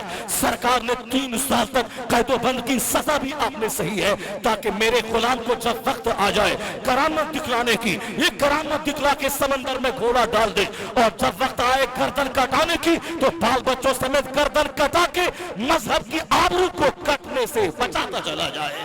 کیا مطلب؟ یہ اسلام دین فطرت کا نام ہے، اس لیے اس دین کی تبلیغ کے لیے مصیبتیں اٹھانی پڑتی ہے. سرکار غوث اعظم وہ ولیوں کے سردار کا نام ہے، لیکن 25 سال تک دریاؤں صحراؤں میں رہ کر، جنگلات کے ڈھیر میں رہ کر، گری پڑی سبزی کھا کر آپ نے وہاں جو معرفت کا نور حاصل کیا. جب سینے میں معرفت کا نور کا حصول ہو گیا، پھر جنگل سے آ گئے شہر میں، بغداد معلیٰ کی مسجد میں آپ نے امامت کا منصب سنبھالا. مدرسہ میں آپ نے درس و تدریس کا نظام درست کیا. خانقاہ میں بیٹھ کر آپ نے مریدوں اسلام کا نور پہنچانے کے لیے تزکیہ اور تطہیر کا سہارا لیا، یعنی نگاہیں ڈال کر سینے کے کچرے پن کو دور کیا. تو غوث اعظم نے خانقاہ کا جو نظام مردہ ہو چکا تھا اسے زندگی عطا کر دی، مدرسے کا نظام جو مٹ چکا تھا اسے زندگی عطا کر دی، اور پھر صاحب علم و فضل کا جو دستور مٹ چکا تھا اس کو آپ نے دوبارہ نئی توانائی دے دی. کئی ہزار یہود و نصارہ نے کلمہ پڑھا، کئی لاکھ فاسق چور ڈکیت نے توبہ کر کے وہ تخوہ کو اپنے گلے سے لگایا. تو سرکار غوث اعظم کہتے ہیں ایک بار میں راستے سے گزر رہا تھا، دیکھا کہ کمزور نہیں لاغر انسان راستے پہ پڑا ہوا ہے. انہوں نے کہا عبد القادر مجھ کو اٹھا دے. میں نے ان کا ہاتھ پکڑا، وہ کھڑا ہو گیا. دیکھتے ہی دیکھتے چہرے پہ گوشت آ گیا، بدن پہ گوشت بھر گیا، وہ تندرست و توانا چست اور چالاک ہو گیا. انہوں نے کہا عبد القادر تم نے مجھے پہچانا؟ میں کون ہوں؟ کہا میں نے نہیں پہچانا. وہ شخص کہتا ہے میں تمہارے نانا کا دین اسلام ہوں. مجھ کو لوگوں نے کمزور بنا دیا تھا، مجھ کو لوگوں نے مردہ جیسے کر دیا تھا. عبد القادر تم نے میرا بازو تھام کے مجھ کو زندہ کر دیا، تم نے مجھ کو زندگی دے دی. غوث اعظم کہتے ہیں جب میں وہاں سے نکل کے جامع مسجد بغداد میں پہنچا تو دیکھا کہ چاروں طرف سے آواز آ رہی ہے السلام علیکم یا محی الدین، یعنی ایک دین کے زندہ کرنے والے آپ پر سلام ہو. سرکار غوث اعظم کہتے ہیں اس دن سے پہلے کسی نے مجھ کو محی الدین نہیں کہا تھا. پہلا دن تھا جس دن ہر طرف سے محی الدین کی آواز آنے لگی, یعنی دین کو زندگی دینے والا. غوث اعظم نے ایسی زندگی دی کہ خانقاہ کا نظام جو چرمرا گیا تھا اسے دوبارہ زندہ کر دیا. مدرسے کا نظام جو کہ قرآن کا علم مدرسے سے پھیلتا ہے, حدیث کا علم مدرسے کی چٹائی سے پہنچتا ہے, شریعت کا علم مدرسے کی چٹائی سے جاتا ہے. سرکار غوث اعظم نے مدرسے میں پڑھا کر, کتابیں لکھ کر, خطاب کر کے ہفتے میں 2 دن غوث اعظم تقریر فرماتے تھے. جمعہ کا خطبہ الگ ہوتا تھا اور ہفتے میں الگ سے 2 دن 70 ہزار کا مجمع ہوتا تھا. یعنی دین کو تباہی سے بچایا غوث اعظم نے, دین کو زندگی دے دی غوث اعظم نے, اس لیے ان کا نام محی الدین ٹھہرا. انہوں نے 40 سال تک اس شان سے رات گزاری کہ آپ کا غلام کہتا ہے میں اپنے شیخ کی خدمت میں 40 سال سے ہوں, لیکن آج تک میں نے ان کو رات میں کبھی زمین پر ٹیک لگا کے سوتے ہوئے نہیں دیکھا. یعنی رات عشاء کے وضو سے فجر کی نماز پڑھ رہے ہیں. 15 سال تک لگاتار ایک پاؤں پہ کھڑے ہو کر انہوں نے قرآن کریم ختم کیا ہے. مادرزاد ولی تھی, 15 سال ایک پاؤں پہ کھڑے ہو کر روزانہ قرآن ختم کرنے کی کیا ضرورت تھی. مادرزاد ولی تھی, 40 سال تک رات بھر عبادت کرتے ہوئے عشاء کے وضو سے فجر پڑھنے کی حاجت کیا تھی. دن میں تھوڑے ٹائم کے لیے قیلولہ کر لیتے, وہی 1 گھنٹے کی نیند آپ کے لیے کافی ہو جاتی. اور 40 سال تک اس طرح زندگی گزارنا کیا مطلب. جو اللہ کی خاطر جنہوں نے رات کی نیند قربان کی, اللہ کی خاطر جنہوں نے اپنے سکھ اور چین کو داؤ پہ لگایا, اللہ کی خاطر بادشاہ وقت سے جنہوں نے لڑائی مول لے کر ان کی برائی کو تش تش بام کیا, جنہوں نے بدترین علماء کرام کے خلاف انہوں نے جہاد چھیڑ کر ان کی بدعملی کا پردہ فاش کیا, جنہوں نے جلسہ و جلوس کے نظام کو, مدرسے کے نظام کو, خانقاہ کے نظام کو زندگی دے دی. تو اللہ رب العزت نے وہ انعام دیا کہ عبد القادر جیلانی پیدا ہوئے تھے ایران میں, وہ آئے بغداد میں ان کی قبر ہے. لیکن ہندوستان جیسا ملک جہاں 30 کروڑ کلمہ پڑھنے والا کم و بیش رہتا ہے, یہاں کئی کروڑ مسلمان ایسے ہیں جن کی نام کے ساتھ لفظ قادری جڑا ہوا ہے. یہ احمد رضا خان قادری, مصطفیٰ رضا خان قادری, اختر رضا خان قادری, شہریار رضا قادری, یعنی کروڑوں مسلمان ہیں جو 800 سال گزر جانے کے بعد اپنے آپ کو قادری کہنے پر فخر محسوس کر رہا ہے, اس لیے کہ عبد القادر کی طرف اپنے آپ کو ریلیٹڈ کرتا ہے. اللہ رب العزت نے اس مصیبت سہنے والے عبد القادر, دین کی خدمت کرنے والے عبد القادر کو جنت تو وہاں دے گا, اس دنیا میں وہ عزت دی, وہ شہرت دی کہ آپ کروڑوں مسلمان اپنے نام کے ساتھ قادری کا لفظ جوڑ دیا ہے, تاکہ عبد القادر جس طرح دین کو زندہ کیا ہے اس طرح ان کا نام بھی قیامت تک زندہ رہے گا. ان کے نام کو زندگی دے دی گئی. A man who dedicates his life for the sake of Allah, Allah gives him name, Allah gives him fame, Allah gives him popularity. جو اللہ کے لیے اپنا جیون سمرپیت کر دیتا ہے, اللہ اسے عزت دیتا ہے, اللہ اسے مقبولیت دیتا ہے, اللہ اسے شہرت دیتا ہے, اللہ کروڑوں دلوں کی دھڑکن اسے بنا دیتا ہے. یہ ہندوستان جیسا ملک, میرے سر پہ ٹوپیاں جگمگا رہی ہیں, میری مسجدوں سے اذان کی آواز گونج رہی ہے, لاکھوں مدرسے ہندوستان میں موجود ہیں. 1000 سالہ تاریخ مسلم سلاطین, مسلمان بادشاہوں کی ہندوستان میں رہی ہے. تو عقیدت کی زبان میں میں کہہ سکتا ہوں کہ ہندوستان میں اسلام کی تبلیغ کے پیچھے محمد ابن قاسم کا بھی ہاتھ ہے, شہاب الدین غوری کا بھی ہاتھ رہا ہو, محمود غزنوی کا بھی ہاتھ رہا ہو, ہماری دوسری خانقاہوں کے دوسرے اولیاء و صالحین کا بھی اسلام کی تاریخ میں, اسلام کی تبلیغ کے لیے ہندوستان میں اس کا رول رہا ہو. مخدوم مہائمی اس کا علاقہ یہ کوکن کا ہے, قطب الدین بختیار کاکی ان کا علاقہ مڈل انڈیا یعنی دہلی ان کا علاقہ ہے. تو جناب عبد القادر ناگوری ان کا علاقہ وہ دکن یعنی تمل ناڈو اور کیرلا کا وہ ایریا ہے. مخدوم بہاری ان کا علاقہ بہار شریف ہے. شیخ حمدانی ان کا علاقہ کشمیر ہے.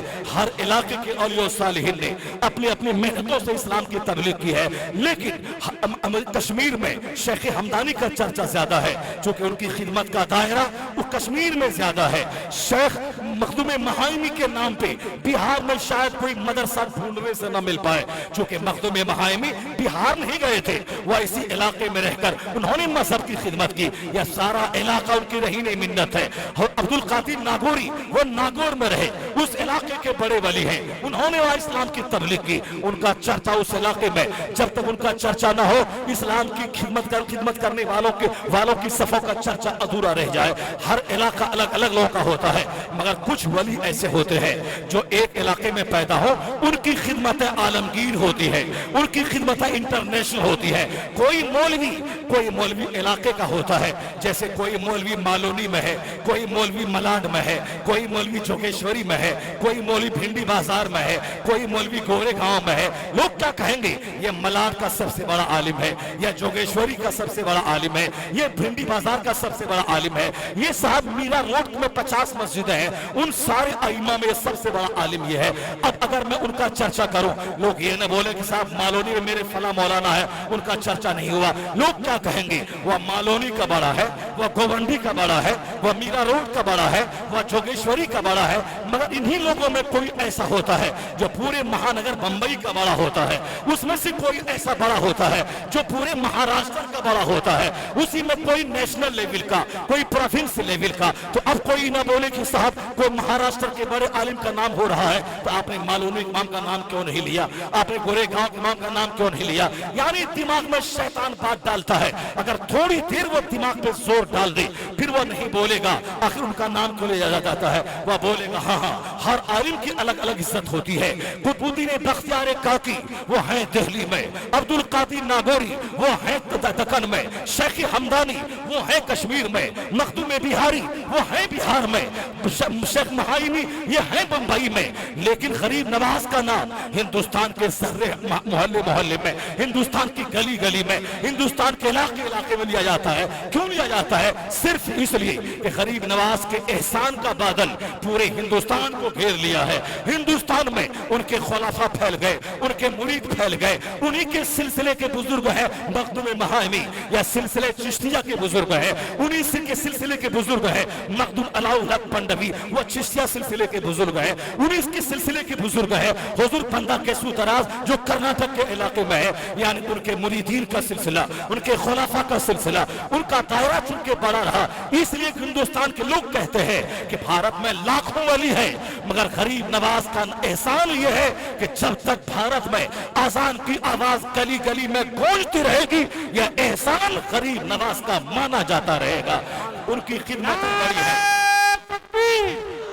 نعرہ رسالت، ان کی آزاد ہندوستان، ہندوستان کا سنی مسلمان، ان کی خدمت بڑی ہے، ان کا تیاگ بڑا ہے، ان کی سیکریفائس بڑی ہے، ان کی محنتیں بڑی ہے۔ 90 لاکھ بے ایمانوں کی سینوں میں ایمان کا چراغ جلانے والا معین الدین، اس لیے ان کا چرچا سارے ولیوں سے زیادہ ہوتا ہے۔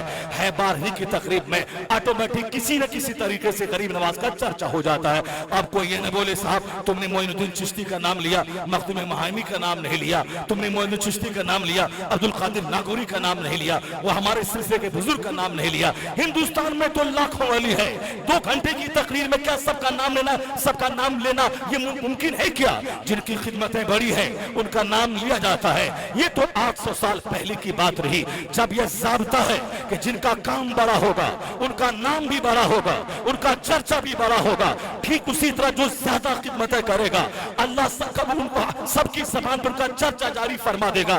جب یہ اصول مسلم ہے تو آپ کو ماننا پڑے گا، یہ اعتراض نہیں کرنا پڑے گا کہ بمبئی ہے مہاراشٹر کی راجدھانی، مگر ہم جب یہاں گھومتے ہیں دیکھتے ہیں اس مسجد کا نام کیا ہے؟ رضا جامع مسجد، اس مدرسے کا نام کیا ہے؟ مدرسہ رضویہ، اس خانقاہ کا نام کیا ہے؟ مدرسہ رضویہ۔ یہاں تک کہ بمبئی میں سینکڑوں مسجدیں ایسی ہیں جن کا نام رضا کے نام پہ رضا جامع مسجد، مدرسہ کا نام مدرسہ رضویہ۔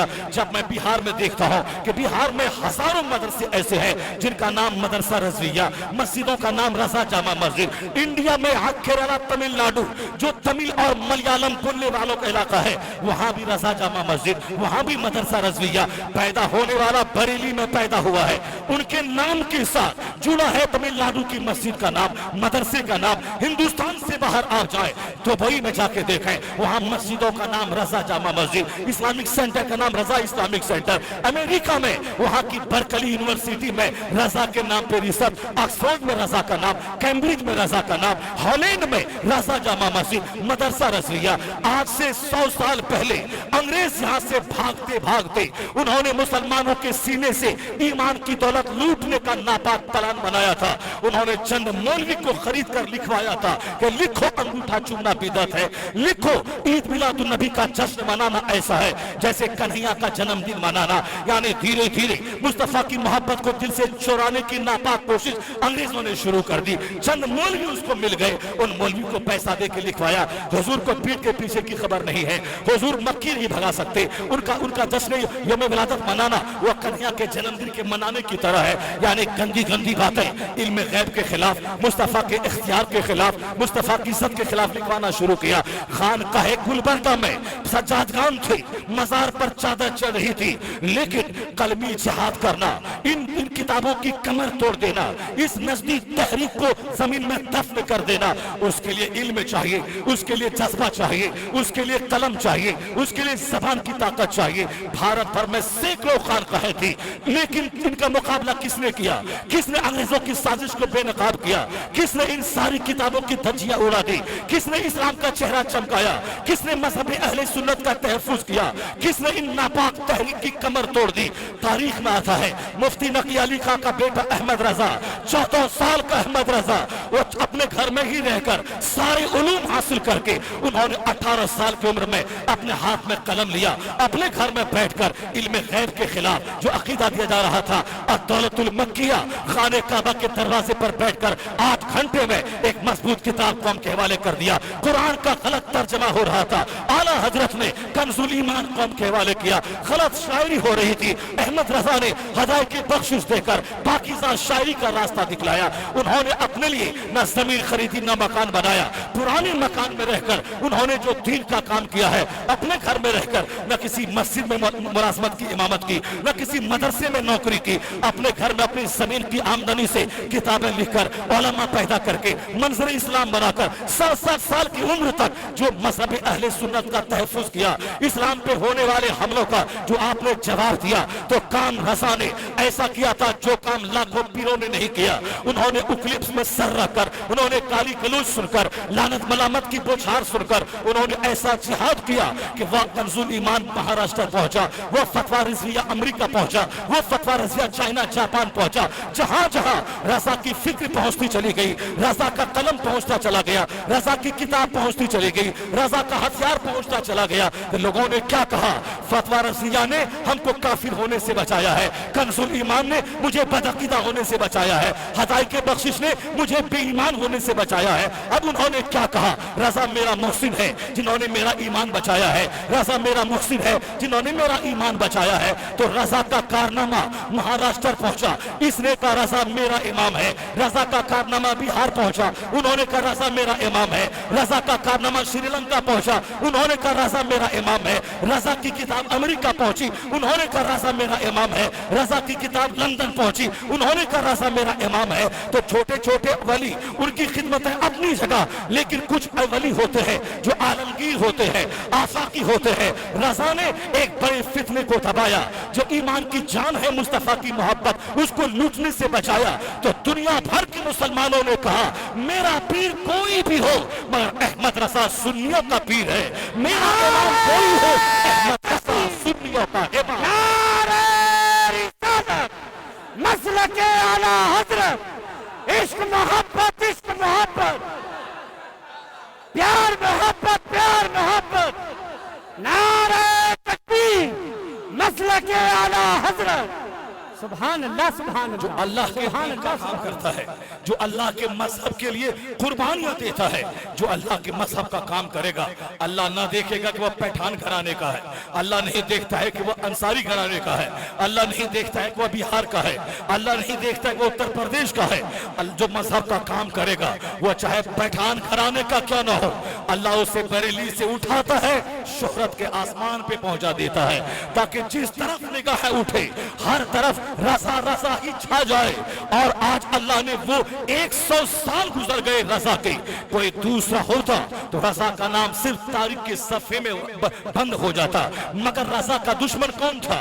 दारुल देवबंद रजा का दुश्मन, अलीगढ़ का मॉडर्न पढ़ा लिखा वो रजा का दुश्मन, और जाहिल खानकाहों का जहाँ के नमाज की पाबंदी नहीं, रोजा हज और ज़कात की पाबंदी नहीं, सिर्फ आसान काम करना है, मुरीदों को घास समझ के नजराना लेना है, खा खा के तोंद को ऊंचा कर देना है, और साफ काला कपड़ा गोरा कपड़ा पहन लेना है, हरा और साफरानी कपड़ा पहन लेना है, अंगूठी अंगुली में पहनना आसान है, बाजार से 10 अंगुली अंगूठी खरीद कर 10 अंगुली में पहन लेना है, बाल को बढ़ाना आसान है, बाल को बढ़ा दिया। नमाज पढ़ने में तो मेहनत लगती है, कड़ाके की सर्दी में वजू करना पड़ता है, और नमाज 5 वक्त पढ़नी पड़ती है, ईशा में 17 रकत, जोहर में 12 रकत, असर में 8 रकत, मगरिब में 7 रकत, फजर में 4 रकत, और रोजाना जब तक जिंदगी है तब तक नमाज पढ़ना फर्ज है। सफर में रहे तो भी नमाज पढ़ना है, हजर में रहे तो भी पढ़ना है, नमाज फर्ज आजम है, उससे छुटकारा नहीं है। कौन रोजाना 5 वक्त नमाज पढ़े कड़ाके की सर्दी में, जबरदस्त धूप में, कसाब पसीने से शराबोर है बदन, फिर भी जुब्बा पहन लेना है। इसलिए जाहिल खानका के जाहिल पीरों ने कहा कौन ये मुसीबत उठाएगा शरीयत की। उन्होंने कहा कि मेरा पीर खाता है, काबा में नमाज पढ़ता है, ये मेरा पीर काबा में नमाज पढ़ता है, मेरा पीर काबा में नमाज पढ़ता है। यानी आसान बहाना है, वह खाता इंडिया में और नमाज काबा में पढ़ता है, वह पाखाना पेशाब इंडिया में करता है, नमाज काबा में पढ़ता है। यानी जब तक दुनिया में अहमक और बेवकूफ रहे इस तरह के साजिशी किस्म के लोग, वो कभी भूखे नहीं मरेंगे। यानी दुनिया में फरेबियों और दगाबाजों की कमी नहीं है। इन लोगों ने भी रजा से दुश्मनी की, इसलिए दुश्मनी की अगर वो रजा को मानेगा तो 5 वक्त नमाज पढ़नी पड़ेगी, अगर वो रजा को मानेगा रोजा रखना पड़ेगा, अगर वो रजा को मानेगा अंगूठा चूमना पड़ेगा, रजा को मानेगा उसे दरगाहों पे भी जाना होगा, मगर 5 वक्त मस्जिद में जाना होगा। इसलिए कि फ़िक़्ह हनफी में, इस्लामी शरीयत में 5 वक्त की नमाज बाजमात पढ़ना, जो आसानी से जमात पर पकड़ सके उस पर वाजिब है। जो लगातार जमात को छोड़ दे वह जमात का छोड़ने वाला फासिक मरदूदुल शहादा है, कोई गवाही उसकी इस्लाम में कबूल नहीं की जाएगी। इसलिए जमात से नमाज पढ़ना वाजिब है। अब आला हजरत का मसलक जहां पहुंचेगा उसे तो 5 वक्त मस्जिद में जाना पड़ेगा, उसे तो रोजा रखना पड़ेगा, उसे तो शरीयत सीखनी पड़ेगी, उसे तो सुन्नत पे अमल करना पड़ेगा, उसे तो 10 अंगुली में से 9 अंगूठी को फेंकना पड़ेगा, सिर्फ 1 अंगूठी पहननी पड़ेगी, उसे तो सोने की अंगूठी को फेंकना पड़ेगा, उसे तो हाथ का जो काला और बाला है, जो अजमेर का जाहिल और रसील किस्म का मुजाविर जो अपने हाथ में काला पहनता है, जो पांव में काला पहनता है, जबकि मर्द के लोहा इस्तेमाल करना हराम है, मर्द के लिए चांदी का कड़ा पहनना हराम है, मर्द के लिए सोने की अंगूठी पहनना हराम है। ये शरीयत का कानून है। इसलिए वो आला हज़रत को गाली देता है। जब तक वो गाली देगा तो फिर वो अंगूठी पहनने से कोई नहीं रोकेगा, बाला पहनने से कोई नहीं रोकेगा। अब वो जो आला हज़रत की बात मान लेगा तो हाथ पांव से कड़ा को फेंकना पड़ेगा, अंगूठी को फेंकनी पड़ेगी, औरतों की तरह बाल रखने को छोड़ना पड़ेगा। खिलाफे पैगंबर कसे रह गुज़ीर कि हरगिज़ बमंजिल न ख़ाद रसीद, सुन्नत को छोड़कर कोई विलायत के मकाम पे नहीं पहुंच पाएगा। इसलिए मत बोलना ये रजा को गाली देता है, पहले उनका चेहरा देखना कि गाली देने वाला है कैसा। इनका मतलब टकराता है रजा के मसलक से, इसलिए वो रजा को गाली देता है। जिस दिन जन्नत अपना कंसर्न बना ले, मुस्तफा की मोहब्बत जिंदगी का टारगेट बना लेगा, जिस दिन शरीयत पर अमल अपनी जिंदगी का मकसद बना लेगा, उस दिन रजा को गाली नहीं, रजा की फिक्र को सीने से लगा लेगा, वह सीने से लगा लेगा।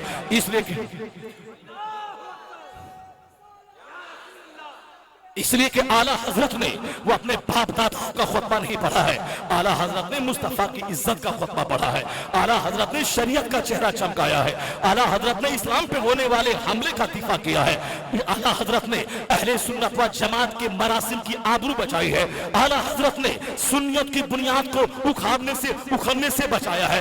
आला हजरत इस्लाम के दाई, मुबल्लिग, सिपह सालार, मुजाहिद, मुजद्दिद, मुज्तहिद और फकीह का नाम है। यहाँ तक एक बदअकीदा गैर मुक़ल्लिद पाकिस्तान में कहते हुए सुना गया, वह बोला अगर रज़ा हिंदुस्तान में पैदा ना होता तो आज हिंदुस्तान और पाकिस्तान बर्रे सगीर इंडिया पाकिस्तान से फ़िक़्ह हनफी का खात्मा हो जाता।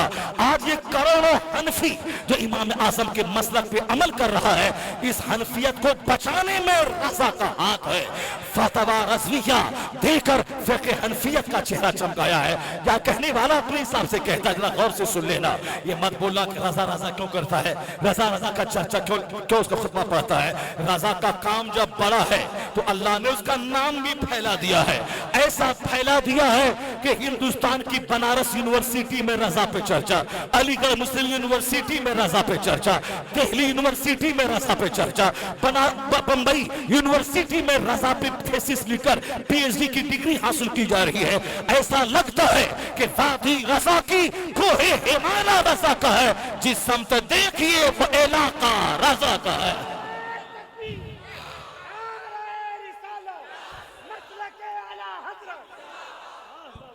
اور پھر میں کہنا چاہتا ہوں کہ جس کا کام بڑا ہوتا ہے، کام انٹرنیشنل لیول کا، آفاقی لیول کا، وہ نام بھی تو بڑا ہوگا۔ اس کو ایک چھوٹی سی مثال سے میں بتا دوں، میں اجمیر شریف جاؤں گا، خواجہ غریب نواز کا آستانہ بہت بڑا آستانہ، اعلیٰ حضرت نے لکھا تھا آج سے 100 سال پہلے کہ کچھ جگہیں ایسی ہوتی ہیں جہاں دعا بہت قبول ہوتی ہے، ان جگہوں کو مقام مستجاب کہا جاتا ہے۔ مقام مستجاب یعنی دعا کے قبول ہونے کی جگہ۔ مقام مستجاب میں سے ایک سب سے بڑا مقام وہ ہے جہاں سرکار دو جہاں آرام فرما رہے ہیں، وہ مدینہ پاک میں جالی شریف کے سامنے، جہاں 1,40,000 فرشتے روزانہ سلام پیش کرنے آتے ہیں۔ جب وہ لوٹ کے چلے جاتے دوبارہ اس کو موقع نہیں ملتا، پھر دوسرے فرشتے آتے ہیں، یعنی 70,000 صبح ہیں، 70,000 شام، یوں بندگی زلف رخ آٹھوں پہر کی ہے۔ اللہ نے اپنے محبوب پر سلام بھیجنے کے لیے اس طرح 70,000 فرشتوں کو مقرر کر دیا ہے، تو وہ مقام مستجاب ہے مصطفیٰ کا روزہ۔ دوسرا خانہ کعبہ، جہاں مقام رکن یمانی، رکن اسود یعنی جہاں حجر اسود ہے، اور جو ادھر دکن پچھم کا کونا رکن یمانی ہے، یمن کی طرف کا کونا، اس دونوں کے بیچ کی جو جگہ ہے وہ مقام مستجاب ہے، جہاں 70,000 فرشتے دعا پر آمین کہنے کے لیے کھڑے رہتے ہیں، وہاں دعا قبول ہوتی ہی ہوتی ہے۔ وہ باب کعبہ مقام مستجاب، حتیم جو خانہ کعبہ کا حصہ ہے جو تعمیر میں الگ کر دیا گیا، وہ مقام مستجاب ہے۔ مقام ابراہیم جس کا چرچا قرآن میں ہوا ہے، وَاتَّخِذُوا مِن مقام ابراہیم مصلی، وہ مقام مستجاب ہے، وہاں دعا قبول ہوتی ہے۔ صفا مروہ پہاڑ مقام مستجاب ہے۔ میلین اخزرین وہ مقام مستجاب ہے۔ وادی منا وہ مقام مستجاب ہے۔ مزدلفہ وہ مقام مستجاب ہے۔ عرفات وہ مقام مستجاب ہے۔ غوث اعظم کا روضہ وہ مقام مستجاب ہے۔ فرماتے ہیں اعلیٰ حضرت کہ ہندوستان میں غریب نواز کی قبر انور وہ مقام مستجاب ہے، جہاں دعا قبول ہوتی ہی ہوتی ہے، جہاں دعا قبول ہوتی ہے۔ بہت سارے جاہل قسم کے لوگ یہ الزام لگاتے ہیں کہ رضا نے غریب نواز کے بارے میں کچھ نہیں لکھا۔ میں کہتا ہوں رضا نے جو لکھ دیا وہ دوسرا کیا لکھ پائے گا؟ رضا نے تو کہہ دیا کہ غریب نواز کا آستانہ یہ مقام مستجاب ہے، اور رضا کے بیٹے رضا کے بھائی نے کہہ دیا واہ کیا مرتبہ اے خواجہ ہے بالا تیرا، یعنی غریب نواز کا جو آستانہ ہے جس کے تعلق سے کہہ دیا کہ کبھی محروم نہیں مانگنے والا تیرا، یعنی اس کے در سے کوئی محروم لوٹ کے نہیں جاتا۔ اس سے زیادہ اور بھاری بھرکم بات کون کہہ سکتا ہے؟ غریب نواز کا آستانہ مقام مستجاب ہے، یہ اعلیٰ حضرت نے لکھا ہے، مقام مستجاب میں شامل فرمایا ہے۔ لیکن میں کہنا چاہتا ہوں میں اجمیر جاؤں گا، میں اپنی بگڑی بناؤں گا، میری مراد پوری ہوگی، میرا کاروبار کی مشکلات حل ہوگی، آخرت کے تعلق سے میں دعا مانگوں گا، حج و زیارت کے تعلق سے دعا مانگوں گا، اور سب کو اس بات کا اندازہ ہے دعا قبول ہوتی ہے۔ لیکن اگر کوئی بدعقیدہ چیلنج کرے گا، مصطفیٰ کے علم غیب پہ مناظرہ ٹھہرے گا، وہ مناظرہ کو ہم قبول کریں گے۔ اب مناظرے میں تقریر نہیں کی جاتی ہے، مناظرے میں تحریر اور مناظرے میں ثبوت دیا جاتا ہے، مناظرے میں دلیل دی جاتی ہے، کتابوں کی دلیل دی جاتی ہے، وہاں تقریر نہیں ہوتی، تقریر جلسوں میں ہوتی ہے۔ جب مناظرہ ہوتا کسی ٹاپک پہ وہاں بحث ہوتی ہے، وہاں دلیل دیا جاتا ہے، صرف منہ زبانی بات نہیں بلکہ دلائل دلائل کا ہتھیار ہونا چاہیے، اس ہتھیار سے مناظرے کا میدان جیتا جاتا ہے۔ مناظرے کے میدان جنگ میں وہاں قلم کا ہتھیار چاہیے، مضبوط کتاب کا ہتھیار چاہیے۔ سرکار غریب نواز کے آستانے پہ میں جاؤں گا، لیکن اگر کوئی وہابی نجدی علم غیب مصطفیٰ پہ مناظرے کا چیلنج کر دے تو کتاب کا ہتھیار، اس سے لڑنے کا اسلحہ، وہ اسلحہ اجمیر سے نہیں آئے گا، اس لیے کہ یہ علم غیب کے انکار کا فتنہ یہ آج کا ہے، اور غریب نواز 800 سال پہلے پردہ فرما چکے ہیں۔ یہ فتنہ آج کا ہے، اس فتنے کو دور کرنے کے لیے، اس سے لڑنے کے لیے آج کا ہتھیار چاہیے۔ تو غریب نواز کا آستانے پہ جاؤں گا، علم غیب پہ لڑنے کے لیے یہ ہتھیار کہاں سے آئے گا؟ یہ اگر غور کریں گے، یہ ہتھیار نہ اجمیر سے، یہ ہتھیار نہ بریلی میں، نہ بہار میں خانقاہ مخدوم بہار سے ہتھیار हथियार आएगा। हथियार जब भी आएगा तो अक़लतुल मक्किया का असलहा बरेली से आएगा, फतवा रसिया का हथियार बरेली से आएगा, अल अम्न वल उला का हथियार बरेली से आएगा। मैं किचोछा जाऊंगा, वहां के नीर में नहाऊंगा, मैं शैतान को भगाऊंगा, मैं आसिबी हरकत को दूर करूंगा, सेहत और तंदुरुस्ती पाऊंगा। मैं गाज़ी मियां के मज़ार पे जाऊंगा, वहां कोढ़ की बीमारी दूर होगी, बहुत सारी खतरनाक बीमारियां दूर होंगी। हजारों कोढ़ ज़दा आदमी गाज़ी मियां के आस्थाने पे पड़े रहते हैं, वहां से शिफायाब होकर लौटते हैं, मरीजों को शिफा वहां से मिलती है, उस आस्थाने पे दुआ कबूल होती है। बुजुर्गों ने कहा है अगर कोई 2 घंटा गाज़ी मियां के मज़ार पे बैठा रहे, वह जरूर किसी न किसी सूरत में जनाब खिज़्र अलैहिस्सलाम को वो देखेगा, क्योंकि हर 1 घंटे के बाद जनाब खिज़्र अलैहिस्सलाम की हाजिरी वहां होती है। इतना बड़ा आस्थाना है। लेकिन अगर कोई इख्तियारात मुस्तफा पे मुनाजरे का चैलेंज कर दे तो उसके खिलाफ लड़ने के लिए वो हथियार गाज़ी मियां की खानकाह से नहीं आएगा, वो हथियार अहमद रजा की खानकाह से आएगा, वो हथियार बिहार से नहीं आएगा, वो असला अहमद रजा का आएगा। अक़लतुल मक्किया का हथियार, कंजुल ईमान का हथियार, फतवा रसिया का हथियार, अल अम्न वल उला का हथियार, हिदायत की बख्शिश का हथियार, इन सारे मसाइल पर जो मसाइल नज़दियों के पैदा किए हुए हैं उन सब पर 100 आयत रब्बानी और अहादीस से अंबार से मुसय्यन दलाइल का अंबार जो रज़ा ने कायम किया है, वो सारे हथियार वहां से सप्लाई होंगे। तो इसलिए तो मैं कहता हूं कि जब जब ये बातिल फिरके रहेंगे और जब जब अंगूठा चूमने पे लोग तनकीद करेंगे, ईद मिलादुन नबी पे तनकीद करेंगे, इल्म ग़ैब मुस्तफा पे तनकीद करेंगे, उस तनकीद का जवाब देने के लिए हमें दलील वाली किताब चाहिए। जब तक ये एतराज़ात रहेंगे उस वक्त तक अहमद रजा का हथियार हमारा काम आएगा। तो जिसके हथियार से मैं मैदान जंग जीतूंगा, जिनके हथियार से मैं मुनाजरा जीतूंगा, मुनाजरा होगा अमेरिका में, हथियार होगा रजा का, मुनाजरा होगा बंबई में, हथियार होगा रजा का, मुनाजरा होगा इंडोनेशिया में, हथियार होगा रजा का। तो जब उनका हथियार मैदान जंग जीतने का जरिया होगा तो अमेरिका में रजा का डंका बजेगा, इंडोनेशिया में बजेगा, हॉलैंड में बजेगा, चाइना में बजेगा, जापान में बजेगा। इसलिए बोलना पड़ेगा कि दूसरे वली का चर्चा उनके इलाके तक महदूद रहेगा और जिनकी खिदमतें आलमगीर होंगी, जिनकी खिदमतें आफाकी होंगी, उनका चर्चा एक शहर में नहीं, वो पैदा भले ही बरेली में हुए हैं, उनकी फिक्र दुनिया भर में पहुंची है। इसलिए जब तक ये सारे फितने रहेंगे और रजा की किताब से मदद ली जाएगी, उस वक्त तक अहमद रजा का डंका चहारदा के आलम में बजता रहेगा।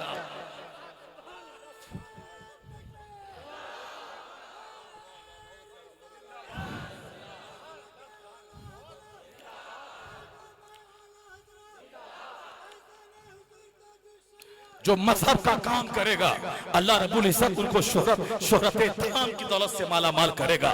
आला हजरत जाते जाते उन्होंने अपना जबरदस्त बेटा छोड़कर दुनिया से गए। एक तरफ 1000 के करीब किताबें आपने छोड़ी, उस दूसरी तरफ आपने दिन की खिदमत करने वालों का एक अजीम शान काफिला आपने छोड़ दिया। आला हजरत के शागिर्दों में हुजूर सदरुश शरिया है, जिनकी बहार शरीयत करोड़ों घर में मौजूद है। आला हजरत के तालिब इल्मों में, उनके खुलफा में सदरुश शरिया है, जिनकी किताब बहार शरीयत दुनिया भर में है।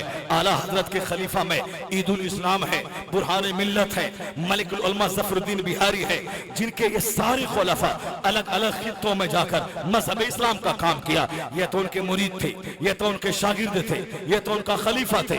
ये तो कोई बिहार से आए, कोई तमिलनाडु से आए, वो सब अपने सीने को रोशन करके अपने खित्ते में गए और मजहब अहले सुन्नत का काम किया। आला हजरत ने अपनी औलाद का एक मजबूत सिलसिला आपने छोड़ दिया। आपका बड़ा बेटा हुज्जतुल इस्लाम हामिद रजा खान साहब ऐसा जबरदस्त हुस्न जमाल का मालिक था कि कहते सुना गया है जब वह बरेली की गली से गुजरते थे, जब काफिरों की नजर उनके चेहरे पे पड़ती थी तो लोग दंग रह जाते थे। कई सारे लोग कलमा पढ़कर मुसलमान हो जाते थे, या सोचकर जब मुस्तफा के गुलाम का चेहरा ऐसा हसीन है तो सारे पैगंबरों के इमाम का चेहरा कैसा हसीन होगा। यानी हुज्जतुल इस्लाम का चेहरा वह दीन की खिदमत करता था, चाहे ऐसा लगता था जैसे कि आसमान से चांद उतरकर उनके चेहरे की बलाएं ले रहा हो।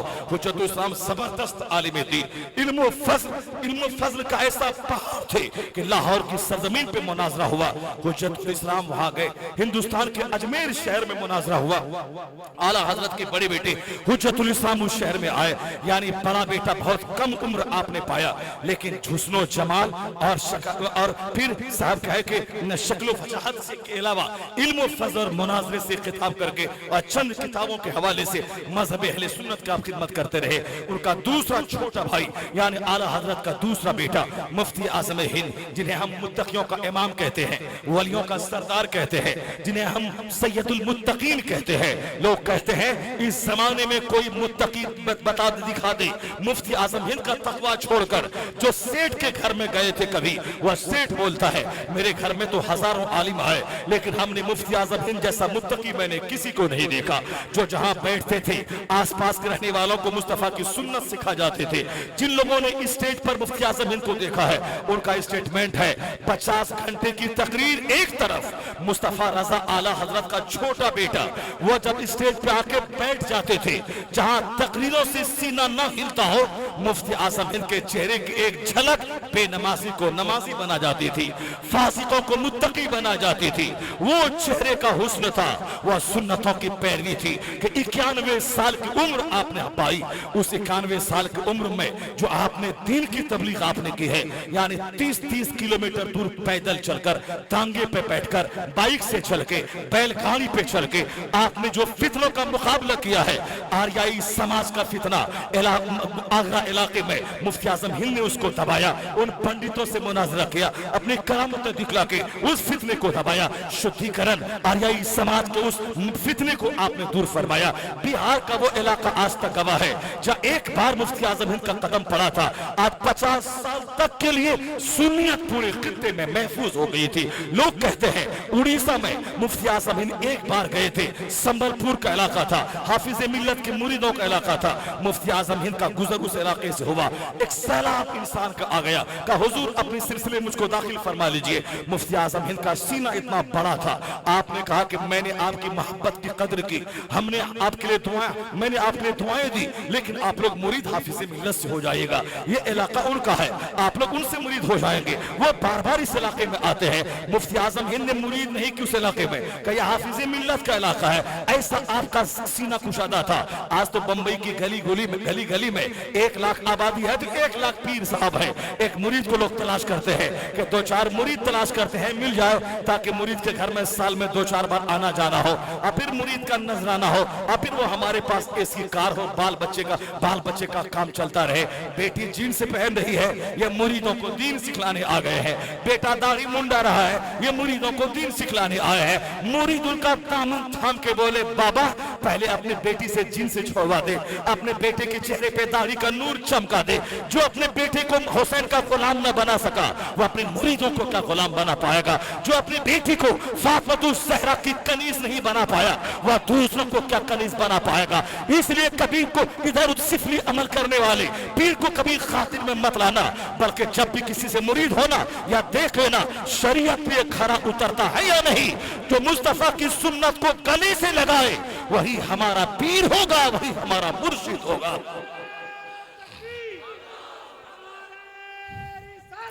अब यह लोग जिनका मुरीद 2, 3, 4 है, जो गली गली में अपना दलाल फिट किए हुआ है, साल भर में 2-3 मुरीद कर लेता है, ये तो गाली देगा ताजुश शरिया को, ये तो गाली देगा आला हजरत को, ये तो गाली देगा मुफ्ती आज़म हिंद को, चूंकि यह जानता है कि साल भर की दलाली के बाद 5 मुरीद मुझको मिला है। और मुफ्ती आज़म हिंद जिस खित्ते से गुजरते थे 50 साल पहले, इलाका का इलाका उनसे मुरीद हो जाता था। आज से 50 साल पहले 1.5 करोड़ के करीब लोगों ने आला हजरत के छोटे बेटे मुफ्ती आज़म हिंद के हाथ पे हाथ देकर उनको अपना मुर्शिद माना था।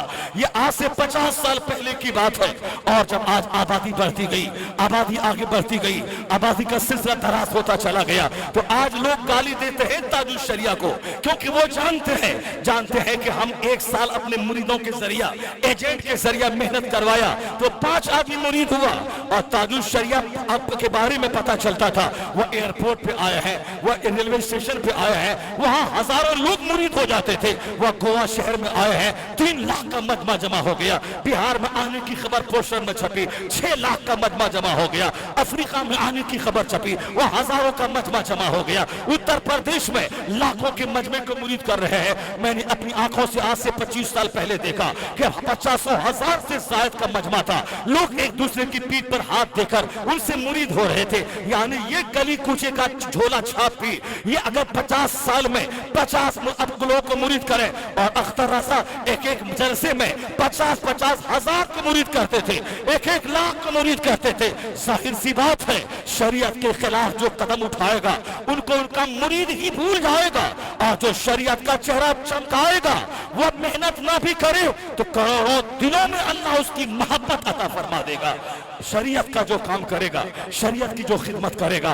बात चली है मुफ्ती आजम हिंद की। मुफ्ती आजम हिंद मुत्तकियों के सरदार का नाम था। मुफ्ती आजम हिंद 91 साल की उम्र थी। उस वक्त एक फितना हिंदुस्तान में आया था। इमरजेंसी के जमाने में नसबंदी को लाजिम करार देने के लिए बिकाऊ मुफ्तियों ने कह दिया हालात का तकाजा है, हालात का तकाजा है, ऐसा होना चाहिए। नसबंदी के जवाज का फतवा दिया। 91 साल का आला हजरत का बेटा वह बिस्तर पे है, जिसको लोग हाथ उठा के नमाज के लिए खड़े करते थे, लेकिन 91 साल की उम्र में आपके कलम से जो फतवा निकला है कि नसबंदी हराम है, हराम है, हराम ही रहेगी। रजा का बेटा फतवा नहीं बदलता। आला हजरत ने 67 साल की उम्र तक वो हक बोलते रहे। आला हजरत का बेटा मुस्तफा रजा उस 91 साल की उम्र में भी उनकी जबान से हक निकलता रहा, उनके कलम से हक निकलता रहा। सीआईडी वालों ने कहा इस बूढ़े को ताकत कहां से आई है, जो इस 91 साल की उम्र में जिनका फतवा लाखों फतवे पे भारी है। तो उनको पता चला ये ताकत जवानी के बदन के खून की ताकत नहीं है, ये ताकत रूहानी ताकत है, यह मदीना के पावर हाउस की ताकत है, यह नाइब गौसे आजम की ताकत है।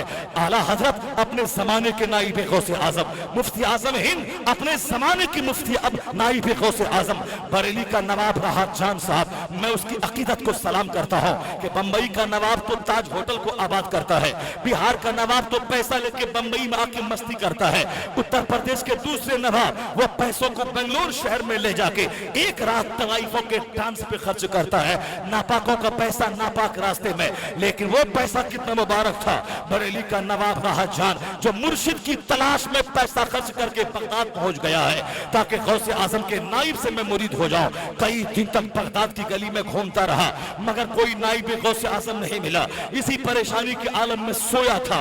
रहबरी के लिए मुस्तफा जान रहमत तशरीफ ले आए। ख्वाब में देखा आकाए कायनात सामने है, पीछे गौसे आजम है, उनके पीछे आला हजरत है, उनके पीछे मुफ्ती आजम हिंद है। नवाब राहत जान ने लपक के गौसे आजम का दामन थामा, कहा मेरे सरकार, मेरे मुर्शिद, इस वक्त आपका नाइब कौन है जिनको मैं आपका नाइब समझ के उनके हाथ पे मैं हाथ दे दूं। गौसे आजम ने मुस्कुरा के कहा तेरे ही शहर बरेली में मुस्तफा रजा मेरा नाइब है।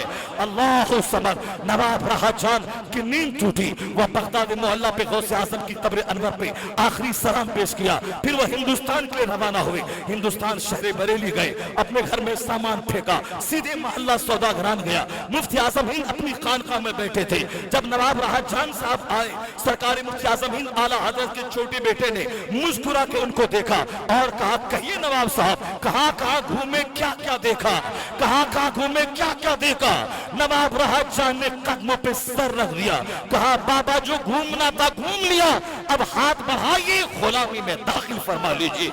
आला हजरत का बेटा मुफ्ती आजम हिंद अपने जमाने का नाइब गौसे आजम, गौसे आजम की नियाबत का अदा किया। गौसे आजम का नाइब वह होगा जिनका मुरीद अपने जमाने के सारे पीरों में सबसे ज्यादा होगा। गौसे आजम का नाइब वह होगा जिनकी खिताबत, जिनकी तहरीर लाजवाब, जिनका फतवा लाजवाब, जिनके मुरीदों की तादाद सबसे ज्यादा, वही हर अहद में गौसे आजम का नाइब होगा। इसलिए कि गौसे आजम का मुरीद गौसे आजम के जमाने में सारे पीरों में सबसे ज्यादा था।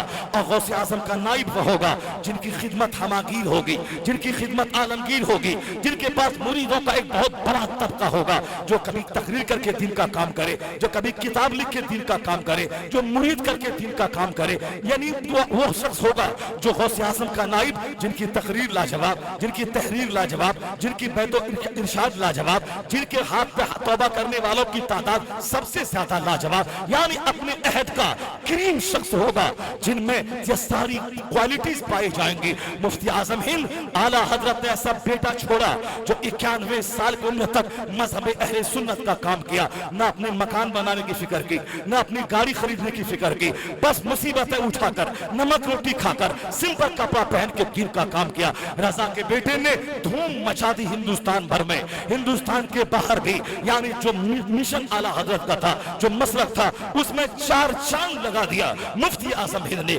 लोग कहने लगे मुफ्ती आजम हिंद के बाद बरेली में क्या होगा, बरेली तो शहर तो खाली हो जाएगा, यहाँ कौन मिलेगा जिनको देखकर आला हजरत की याद आ जाए, जिनको देखकर मुफ्ती आजम हिंद का तकवा समझ में आ जाए।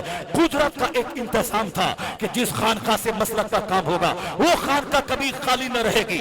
आला हजरत के बाद उनका नाइब बनकर मुफ्ती आजम हिंद ने दीन का काम किया। मुफ्ती आजम हिंद के बाद सुन्नी मायूस थे कि अब इस खानका का सज्जादा नशी कौन होगा, आला हजरत का वारिस कौन होगा, मुफ्ती आजम हिंद के तकवे की झलक किस में नजर आएगी। लोग मायूस थे मगर कुदरत अपना काम कर रही थी। 1961 में 15-16 साल की उम्र में मुफस्सिर आज़म हिंद यानी आला हजरत का पोता, आला हजरत का बेटा, हुज्जतुल इस्लाम का बेटा, मुफ्ती आजम हिंद का दामाद। कुदरत का इंतजाम ऐसा था हुज्जतुल इस्लाम के बाद, मुफ्ती आजम हिंद के बाद दीन का रहनुमा कौन होगा और लोगों की क़यादत कौन करेगा। तो आला हजरत अपनी जिंदगी में एक पांव पे अपने बड़े बेटे हुज्जतुल इस्लाम का बेटा इब्राहिम रजा को बिठाया और दूसरे पांव पे अपने बेटे मुफ्ती आजम हिंद की बेटी को अपने पांव पे बैठाया। चूंकि वह दोनों के दादा थे आला हजरत, हुज्जतुल इस्लाम का बेटा, मुफ्ती आजम हिंद की बेटी, उन दोनों पोता पोती को बिठाया और उन दोनों का अक्द एक दूसरे से कर दिया। जिसके निकाह का मुतवल्ली आला हजरत हो, जो आला हजरत ने जिसका निकाह पढ़ाया हो, हुज्जतुल इस्लाम का बेटा मुफ्ती इब्राहिम रजा खां और मुफ्ती आजम हिंद की बेटी मुफस्सिर आज़म हिंद की बीवी, मुफ्ती आजम हिंद की बीवी तहज्जुद गुजार आबिदा जाहिदा, उनकी बेटी भी आबिदा जाहिदा।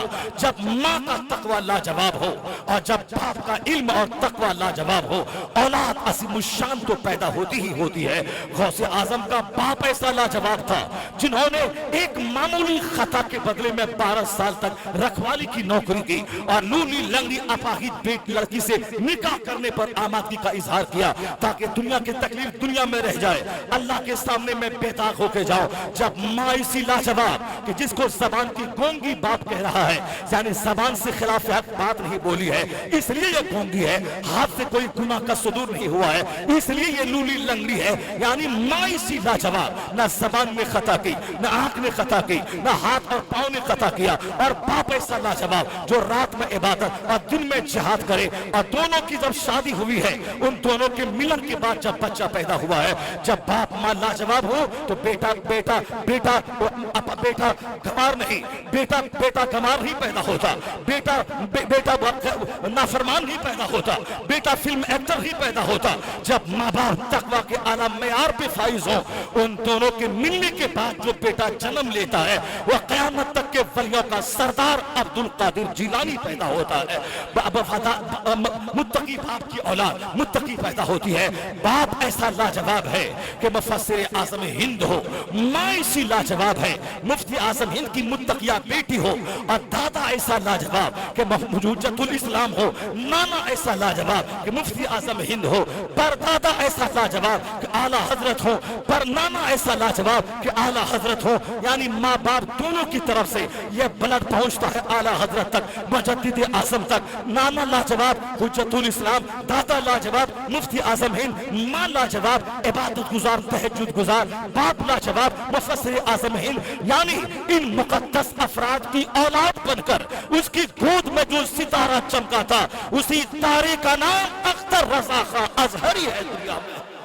उसी को दुनिया अज़हरी मियाँ कहती है, उसी को दुनिया ताजुल शरिया कहती है, उसी को दुनिया अख्तर मियाँ कहती है, उसी को दुनिया शेखुल इस्लाम वल मुस्लिमीन कहती है, जिनकी पुश्त पर इन सारे मुत्तकियों का हाथ हो, इन सारे मुत्तकियों की दुआएं हो। 16 साल की उम्र में अख्तर रज़ा खां अज़हरी मंज़र इस्लाम में पढ़ पढ़ कर अरबी ज़बान पे ऐसी महारत आपने हासिल कर ली कि एक अरब का उस्ताद उस मदरसे में पढ़ाता था, उनको हिंदुस्तान का हिंदी उर्दू का अखबार अज़हरी पढ़ने के जमाने में उर्दू का अखबार लेते थे। जैसे आज इनकलाब है, राष्ट्रीय सहारा है, वह अखबार उस जमाने में आज से 50-60 साल पहले, 70 साल 75 साल 80 साल पहले, यानी 1961-62 की बात है, और यह 2018 है। आप गिनती कर लें कितने साल पहले की बात है। सरकार अख्तर रज़ा खां अज़हरी वो उर्दू के अखबार को अरबी जबान में ट्रांसलेट करके वो अपने अरबी नस्ल उस्ताद को सुनाते थे कि आज के अखबार की ये रिपोर्ट है, ہے، آج کے اخبار کی یہ رپورٹ ہے۔ اس استاذ نے مفسر اعظم ہند سے کہا کہ اختر میاں کی عربی بڑی اچھی ہے، یہ بہت شاندار عربی بولتے ہیں، اسے ان کو الجامعۃ الازہر مصر یعنی دنیا کی جو سب سے بڑی یونیورسٹی ہے اس یونیورسٹی میں بھیجنا چاہیے تاکہ وہاں عربی زبان پہ اور عبور حاصل ہوگا۔ پھر عربی زبان میں اور مملکت عرب میں اسلام اور سنیت کا کام یہ کریں گے، یعنی آفاقی ذہن کا مالک ہو کر دنیا بھر میں مذہب اہل سنت کی خدمت کریں گے۔ مفسر اعظم ہند نے مفتی اعظم ہند سے مشورہ لیا، مفتی اعظم ہند نے مشورہ دے دیا۔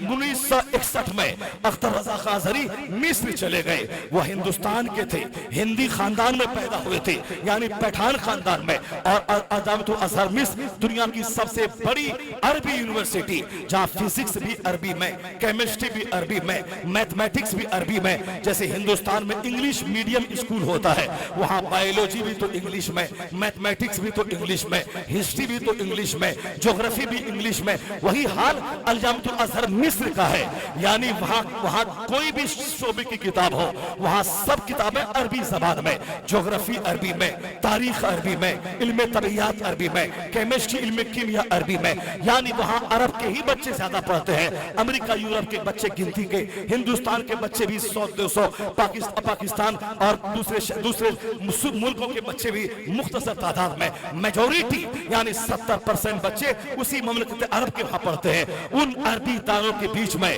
ایک ہندوستان کا چشم و چراغ پہنچا ہے۔ کئی مہینے پڑھنے کے بعد جب آپ کا ایگزام ہوا، اس ایگزام میں جب آپ کا ریزلٹ آیا تو عرب کے لوگوں کی آنکھیں پھٹی رہ گئی کہ عرب ملک میں پیدا ہونے والا جو باپ ماں کی گود میں ہے تو زبان عربی، جس کی ماں عربی بولتی ہو، جس کا باپ عربی بولتا ہو، جس کے دوست عربی بولتا ہو، جن کے پڑوس کے بچے عربی بولتے ہو، جو عرب ماحول میں پیدا ہوا ہے وہ ایسی فصیح عربی نہیں بول رہا تھا جیسی عربی رضا کا بیٹا اختر رضا کا بول رہا تھا، یعنی اپنے استاذ کی آنکھوں کا تارا بن گئے۔ 3 سال مصر میں رہے، جب اخیر میں اسٹوڈ فرسٹ یعنی ممتاز ہو کر کے پورے مصر میں، پورے قاہرہ یونیورسٹی الجامعۃ الازہر میں اول پوزیشن لا کر جب آپ کو وہاں کا پریزیڈنٹ اپنے ہاتھ سے ایوارڈ اور سند دے رہا تھا تو ساری دنیا دیکھ رہی تھی کہ ہم لوگوں نے رضا کی خداداد ذہنیت کے بارے میں سنا تھا، وہ 26 دن میں اعلیٰ حضرت نے پورا قرآن حفظ کیا تھا، اور جو کتاب ایک بار پڑھ لیتے زندگی بھر مضمون محفوظ رہ جاتا تھا، تو لوگوں نے کہا کہ رضا کی قابلیت، رضا کی جہانت، رضا کا استعداد، ان کی صلاحیت کو دیکھنا ہو تو اختر رضا کو دیکھ لے۔ ان عربوں کے بیچ میں امتیازی نمبر لا کے اختر رضا خان نے عربوں کو محو حیرت کر دیا۔ ان کی محنت کا بھی دخل ہے، اعلیٰ حضرت کی نسل کا بھی دخل ہے، اعلیٰ حضرت کا خون ایک طرف، اختر رضا کی محنت ایک طرف، دونوں چیزیں جہاں مل گئی ہیں اختر میاں کو ممتاز بنا دیا ہے پوری دنیا میں۔ وہاں کے شیوخ نے سینے سے لگایا، وہاں کے جنرل نے سینے سے لگایا۔ اختر میاں مصر سے پڑھ کے جب ہندوستان واپس آئے، مفتی اعظم ہند متقیوں کا امام نائب غوث اعظم کئی گھنٹے سے وہ بریلی اسٹیشن پہ کھڑے تھے، اختر رضا مصر سے آ رہے ہیں، ان کا استقبال کرنا ہے، جن کا استقبال مفتی اعظم ہند کرنے بریلی اسٹیشن پہ پہنچ گئے ہوں۔ جب ٹرین لیٹ سے پہنچی ہے، مفتی اعظم ہند نے ان کی پیشانی کو چوما، اختر میاں کو سینے سے لگایا اور کہنے لگے کہ دوسرے لوگ پڑھنے جاتے ہیں مصر سے بدل کے آتے ہیں، مگر میرا بیٹا اختر بدل کے نہیں، وہاں سے بہت کچھ حاصل کر کے آیا ہے۔ مفتی اعظم ہند نے شعبان کی 15ویں تاریخ کو مدرسہ مظہر اسلام میں اب ہندوستان کے جید علماء کے بیچ میں حضور مجاہد ملت اڑیسوی وہ بریلی آ گئے، برہان ملت بریلی آ گئے، حضور محدث اعظم ہند آ گئے، یعنی بے شمار علماء ہندوستان کے چوٹی کے سارے علماء، مشتاق احمد نظامی، اللہ الارشد القادری اور اس عہد کے جو کریم نوجوان سے لے کے ضعیف بوڑھے تک جتنے بھی لوگ تھے سب بریلی پہنچ گئے۔ شعبان کی 15ویں رات میں مسجد بی بی جی کا جلسہ تھا، اس جلسے میں مفتی اعظم ہند نے تمام سلسلوں کی خلافت اجازت سب اختر میاں کو عطا کر کے اس نوجوان اختر رضا کو فقاہت کے ساتھ ساتھ सारे सिलसिलों की इजाजत देकर औलिया सालिहीन की दुनिया का एक अजीम फर्द मुफ्ती आज़म हिंद ने बना दिया। अल्लामा अख्तर मियां का, अख्तर रज़ा का अज़हरी मियां, वो मंज़र इस्लाम में पढ़ाने लगे, मंज़र इस्लाम में पढ़ाते थे। मैं यहाँ कुछ बातें जरूरी करता हूँ अपने उलमा से, अपने तालिब इल्मों से। हम लोग बरेली से पढ़ के अपने बिहार जाते हैं तो हम लोग कहते हैं हम मंज़र इस्लाम से पढ़ के आए हैं, अब हमारा छोटा घर रहेगा, लोग कहेंगे मौलाना ही छोटा सा घर है। मैं मुफ्ती बन के आ गया अशरफिया से और मैं चाहता हूँ मेरा शानदार घर बन जाए, एक गाड़ी हो, साइकिल से चलूं तो मेरी तौहीन है, मैं फूस के घर में रहूं तो मेरी तौहीन है। लोग मुझे मुफ्ती साहब कहते हैं, लोग मुझे मस्जिद के बड़े इमाम कहते हैं, इलाके के बड़े आलिम कहते हैं, मेरा अच्छा घर होना चाहिए। यानी मुझ जैसे कमजोरों की सोच पढ़ने के बाद क्या होती है, मकान बनाना, गाड़ी खरीदना, ताकि लोग मेरे दरवाजे पर आए तो झोपड़ी देखकर मजाक न उड़ाए बल्कि पुख्ते का मकान रहे। यह मुझ जैसे कमजोरों की सोच है। लेकिन अल्लामा अख्तर रज़ा अशरफिया से पढ़ के नहीं आए थे, मंज़र इस्लाम से पढ़ के नहीं आए थे, फारूकिया से पढ़ के नहीं आए थे, वो गरीब नवाज से पढ़ के नहीं आए थे। वो आए थे कहाँ, दुनिया की सबसे बड़ी यूनिवर्सिटी अल-जामिअतुल अज़हर से पढ़ के आए थे। वहाँ के नवाबों को देखा था, वहाँ के वाइस चांसलर को देखा था, वहाँ के शेखुल शयूख को देखा था। उनके घरों में लाखों लाख के कारपेट बिछे हैं, उनके घर में लाखों का सोफा लगा है, उनके घर में शोकेस में लाखों के सामान लगे हैं, उनके दरवाजे पे लाखों की गाड़ी खड़ी है। उन लोगों के यहाँ आपकी ज़ियाफत थी। वहाँ से लौटने के बाद अख्तर रज़ा अज़हरी को चाहिए था कि बरेली में हम 1 एकड़ जमीन पे किनारे में शानदार महल बनाए, 2-3 कार खरीद लें, आराम से रहता कि लोग बोले कि अज़हरी अज़हर से पढ़ के आए हैं, शानदार मकान, शानदार गाड़ी। लेकिन जिनका बाप मुफस्सिर आज़म हिंद ऐसा लाजवाब कि मेरे शेख मुफ्ती गुलाम रसूल साहब किबला रज़वी हशमती रहमतुल्लाह अलैह ने बयान किया था कि जब मैं मंज़र इस्लाम में पढ़ रहा था, मुफस्सिर आज़म हिंद अज़हरी मियां के बाप उस मस्जिद के मुतवल्ली थे। हर महीने की 1 तारीख से लेकर 5 तारीख तक मंज़र इस्लाम के मुदर्रिस को तनख्वाह मिलती थी। एक बार कहत का आलम था और तनख्वाह देने को कुछ नहीं था, तो अज़हरी मियां के बाप इब्राहिम रज़ा खान ने अपने घर जाकर अपनी बीवी से ज़ेवरात मांग करके उस ज़ेवरात को आपने गिरवी रख दिया और फिर वहां से पैसा उठाकर मंज़र इस्लाम के मुदर्रिस की तनख्वाह आपने दी है। जिनका बाप ऐसा लाजवाब हो, जो अपनी बीवी का ज़ेवर बंधक लगा के मंज़र इस्लाम के मुदर्रिस की तनख्वाह दिया हो, जिनकी माँ इसी लाजवाब हो, जिन्होंने अपने ज़ेवर देने में, आमतौर पर औरतें ज़ेवर से बहुत प्यार करती है, ज़ेवर मांगो तो रोती है, औलाद मर जाए वो सदमा नहीं होता जो सदमा के ज़ेवर के लूट जाने से औरतों को होता है। औरतों को सोने से प्यार, औरतों को चांदी से प्यार, लेकिन जब मजहब से प्यार हो जाए फिर सोने चांदी का प्यार घट जाएगा। जब मजहब से प्यार हो जाए औलाद का प्यार साइड के पहलू इख्तियार कर लेगा, और जब मजहब का प्यार साइड में हो जाए, औलाद का प्यार सामने आ जाए, वो औलाद की मोहब्बत में मजहब के उसूल और ज़ाब्ते का खून कर देगी।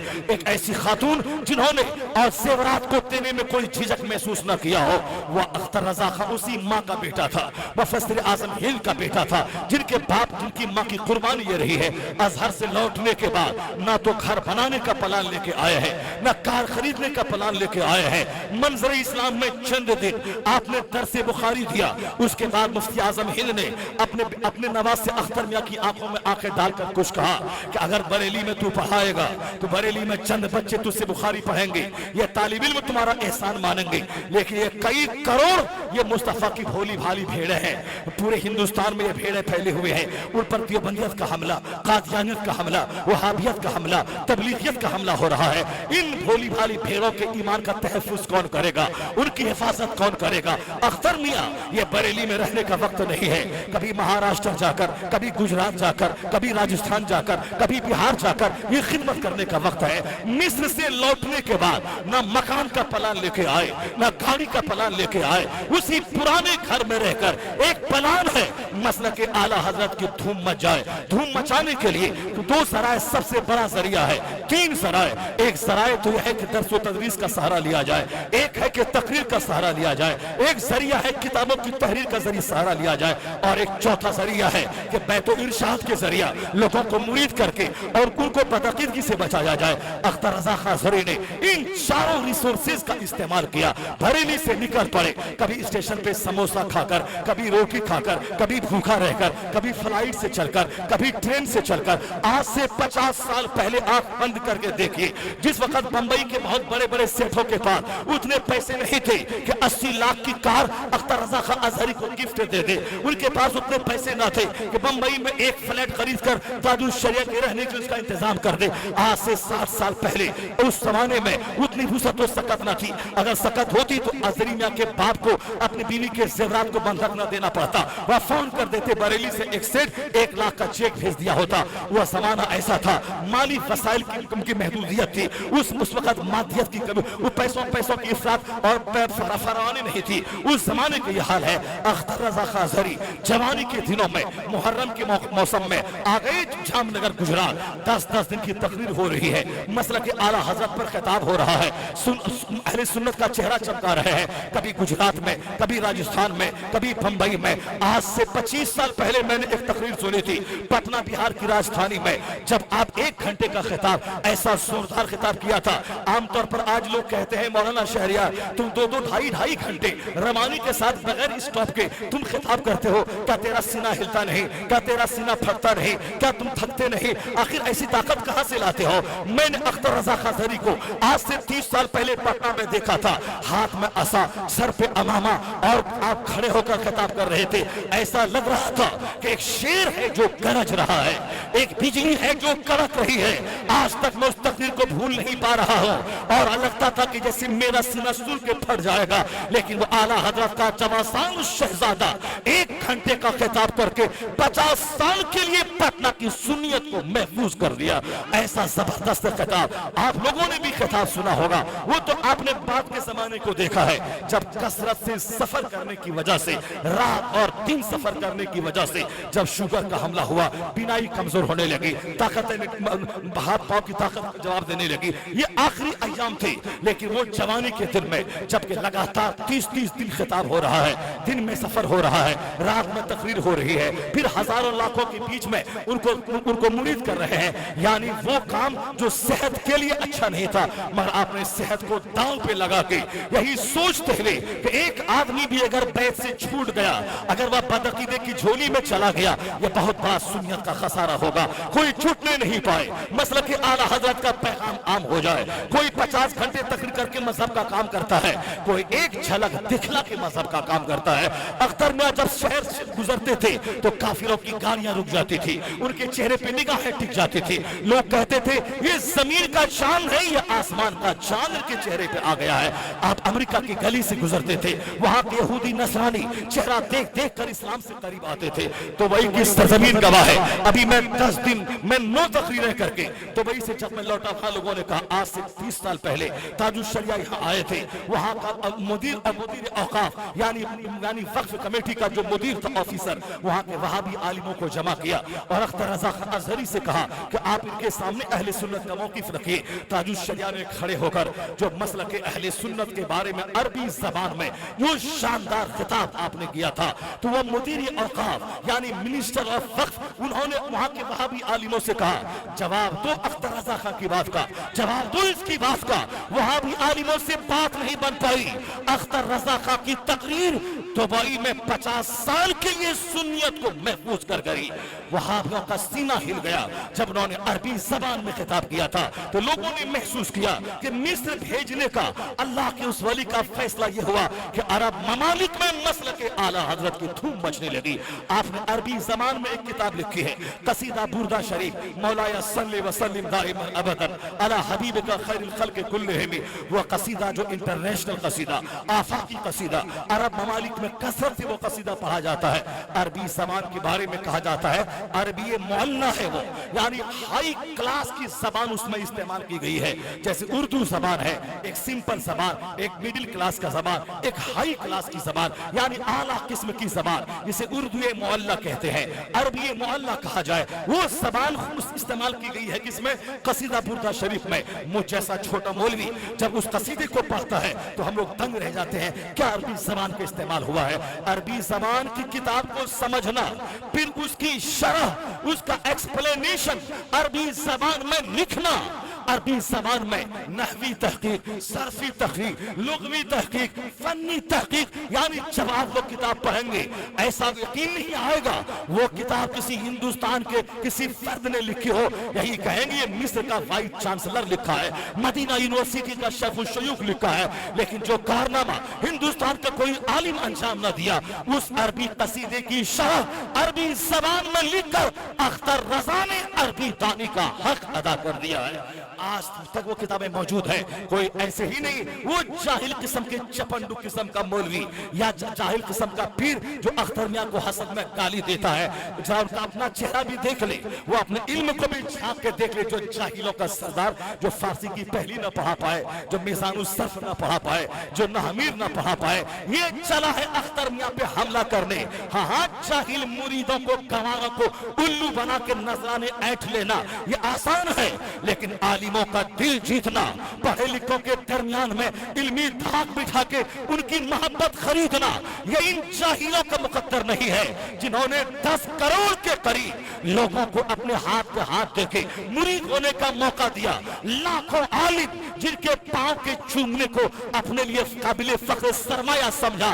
یہ ذات کوئی جاہل پیر کا نام نہیں ہے، وہی ذات اختر رضا کا ازہری کا نام ہے، جن سے 10 کروڑ کے قریب لوگوں نے جن کو آپ ہاتھ دے کے مرشد مانا ہو، لاکھوں عالم جن کے پاؤں کے چومنے کو اپنے لیے باعث فخر سمجھا ہو، جاہل بن کے بمبئی کے 2-4 سیٹھوں کو الو بنا دینا، ان جاہلوں کو یہ بتا دینا کہ وہ سب کچھ نہیں بلکہ ہمارا خاندان بڑا ہے، ہماری تاریخ بڑی ہے، میں بڑا ہوں، میرا ہاتھ چومو پاؤں چومو، یہ ان کو الو بنانا آسان ہے، لیکن عالمگیر شہرت کا مالک ہونا، آفاقی شہرتوں کا مالک ہونا، پورے عالم میں چھا جانا، اہل علم کے درمیان ان کی محبت کو خریدنا یہ جاہلوں کا کام نہیں ہے، بلکہ ان اہل علم کے درمیان جو ممتاز ہوگا وہی عالموں کا سردار ہوگا، وہی عالموں کا امام ہوگا۔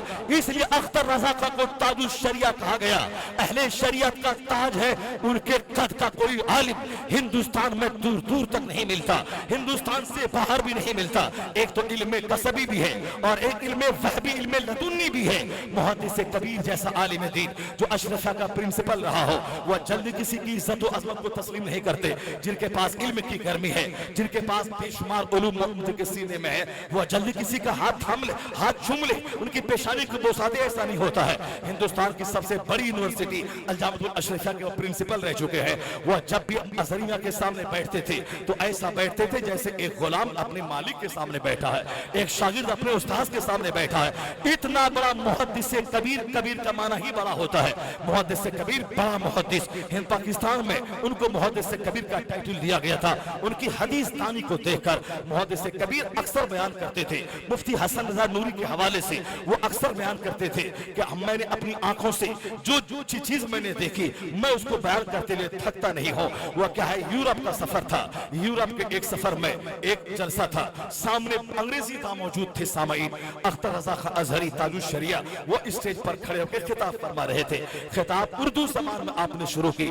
بمبئی کے بے شمار لوگ انگلینڈ میں رہتے ہیں، گجرات کے بے شمار لوگ برطانیہ میں رہتے ہیں، وہاں اردو جاننے والوں کی محفل ہوتی ہے، ہندوستان کے عالم انہیں کے درمیان خطاب کرتے ہیں۔ کچھ ہوتے ہیں جو انگریزی جانتے ہیں، انگریزی اور اردو مکس خطاب کرتے ہیں۔ تاج الشریعہ اردو زبان میں خطاب کرنے لگے، مجمع سے آواز آئی، نو اسپیچ ان اردو، اردو میں خطاب نہیں، ہم لوگ وی ڈونٹ انڈرسٹینڈ اردو، ہم لوگ اردو نہیں سمجھتے ہیں۔ اگر میں ہوتا وہاں تو کہہ دیتا you don't know English, you don't know Urdu, I don't know English, تم اردو نہیں جانتے، میں انگلش نہیں جانتا، جلسہ بھی ختم ہو جاتا۔ لیکن تاج الشریعہ نے جب دیکھا مجمع سے آواز آئی ہے نو اسپیچ ان اردو، اردو میں خطاب نہیں، تاج الشریعہ نے تقریر روک لی، خاموش ہو گئے۔ لوگوں نے سمجھا کہ شاید اب یہ وما علینا الا البلاغ پڑھیں گے اور جلسہ ختم ہو جائے گا۔ محدث کبیر کہتے ہیں میں بھی اس مجلس میں موجود تھا، تاج الشریعہ کچھ دیر خاموش رہے، اس کے بعد آپ کی زبان کھلی ہے جب انگریزی میں آپ نے خطاب شروع کیا ہے۔ انگریزی جاننے والوں کا سینہ ہل گیا ہے، یا جنہوں نے جو آکسفورڈ میں نہیں پڑھا، جو کیمبرج میں نہیں پڑھا، جو امریکہ کی برکلی میں نہیں پڑھا، وہ ایسی انگریزی کہاں سے آ رہی ہے؟ محدث کبیر نے جب انگریزی میں خطاب کو سنا اور انگریزی جاننے والے اشش کرنے لگے، انگریزی زبان کے خطاب کو سن کر سارا مجمع اچھل رہا تھا، سب محو حیرت تھے تھے ایک ہندوستانی مزاج عربی زبان میں انگریزی میں ایسی شاندار گفتگو کر رہا ہے. محدث کبیر کہتے ہیں میں علم لدنی کو سنا کرتا تھا اور آج اپنی آنکھوں سے علم لدنی کا مشاہدہ کر رہا تھا. نعرہ تکبیر، نعرہ رسالت، فیضان اعلی حضرت، فیضان حضور تاج الشریعہ. سبحان اللہ سبحان اللہ. اختر رضا خان ازہری صرف ایک سوکھے عالم کا نام نہیں تھا بلکہ ایک زبردست عالم دین کے ساتھ ساتھ ولی کامل کا نام تھا. میں تو کہوں گا اس دور کے نائب غوث اعظم کا نام تھا. غوث اعظم کا نائب وہ ہوگا جو ان کا خطاب لاجواب ہوگا. ہم نے کتاب کو بھی دیکھا ہے. غوث اعظم کا نائب وہ ہوگا جن کی کتاب بھی لاجواب ہوگی. وہ حضور تاج الشریعہ کی کتابوں کو جب ٹائی کے مسئلے پہ امریکہ کا مفتی اس کے جواز پہ انہوں نے کتابیں لکھی. تاج الشریعہ نے ٹائی کو صلیب کی علامت قرار دے کے اس کو حرام قرار دیتے ہوئے آپ نے اس کا جواب دیا. جب لوگوں نے ویڈیوگرافی کو اور عام قرار دے دیا تاج الشریعہ نے اس کے خلاف آپ نے کتابیں لکھی, اسے تصویر قرار دے کر اس کو آپ نے حرام قرار دیا. ایک ہے فتویٰ اور ایک ہے فتویٰ پر عمل. نماز پڑھنا فرض اعظم ہے, سب سے بڑا فرض. یہ شریعت کا قانون ہے. اب اگر کوئی نماز نہیں پڑھتا ہے وہ فرض کا چھوڑنے والا ہے, فرض کا چھوڑنے والا گنہگار ہے. اسی طرح ایک ہے فتویٰ, یعنی تصویر حرام ہے, تصویر کھچوانا, تصویر بنانا یہ حرام ہے. ویڈیوگرافی بھی تصویر کی صورت ہے, سیلفی تصویر کی صورت ہے. حضور تاج الشریعہ اس ہنگامے کے زمانے میں فتنہ و فساد کے وقت میں جہاں چھوٹے چھوٹے مولوی کا سینہ ہل گیا, کیو ٹی وی دیکھ کر, مدنی چینل دیکھ کر, نور ٹی وی دیکھ کر, دوسرے ٹی وی دیکھ کر کہا کہ یہاں سے دین کا کام ہو رہا ہے, یہاں سے دین کا کام ہو رہا ہے. اختر رضا خان ازہری کہتے رہے اس ٹی وی سے پہلے جب ٹی وی کا وجود نہ ہوا تھا اسلام کہاں تھا؟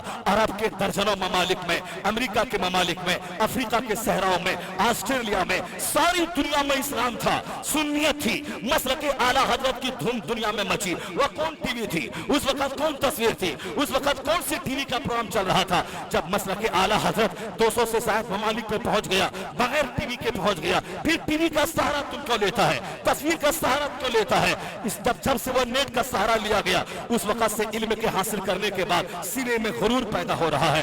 جب آدمی کتابوں کو پڑھتا تھا, عالموں کی گفتگو سنتا تھا, آنکھ سے آنسو بہ کے قطرے نکلتے تھے, سینہ پسیج جاتا تھا. 10-20 سال کے لیے ان کا سینہ ہل کے رہ جاتا تھا, رونگٹے کھڑے ہو جاتے تھے. جب آدمی کتاب پڑھتا تھا اس کتاب کے لکھنے والے کی کرامت ان کے ساتھ ہوتی تھی, ایک ایک سطر ان کے دل پہ اترتا تھا. وہ علم کو حاصل کرتا تھا اس پر عمل کرنے کے ارادے سے. اور جب سے ٹی وی, ریڈیو اور ویڈیو کا زمانہ آیا, لوگ پڑھتے ہیں ان کا غرور بڑھ جاتا ہے. میں وہ جانتا ہوں جو تم نہیں جانتا, میں نے مفتی اکمل سے سنا, میں نے عمران عطاری سے سنا, میں نے طاہر القادری سے سنا, میں نے فلاں سے سنا. یعنی نیٹ کا علم آدمی کو مغرور بناتا ہے, اور جن کے سینے میں غرور پیدا ہو گیا, حضور فرماتے ہیں, مسلم شریف کا حدیث ہے, لا يدخل الجنت من کان فی قلبہ مثقال ذرۃ من کبر. رائی برابر کسی کے سینے میں گھمنڈ رہا وہ شخص جنت میں داخل نہیں ہوگا. چاہے وہ حسن کا گھمنڈ ہو, چاہے علم کا گھمنڈ ہو, چاہے دولت کا گھمنڈ ہو, چاہے طاقت کا گھمنڈ ہو, چاہے اولاد کا گھمنڈ ہو, چاہے خولی اور بلڈنگ کا گھمنڈ ہو, رائی برابر گھمنڈ سینے میں رہا. اسلام تو آدمی کو جھکاتا ہے, اسلام تو submission to the will of Allah کا میسج دیتا ہے. اسلام جہاں جاتا ہے وہاں سینے کا غرور نکال دیتا ہے. 5 وقت پیشانی کو مٹی میں جھکا کر اسلام عاجزی کا پیغام دیتا ہے. یہاں غرور کے لیے کہاں جگہ ہے؟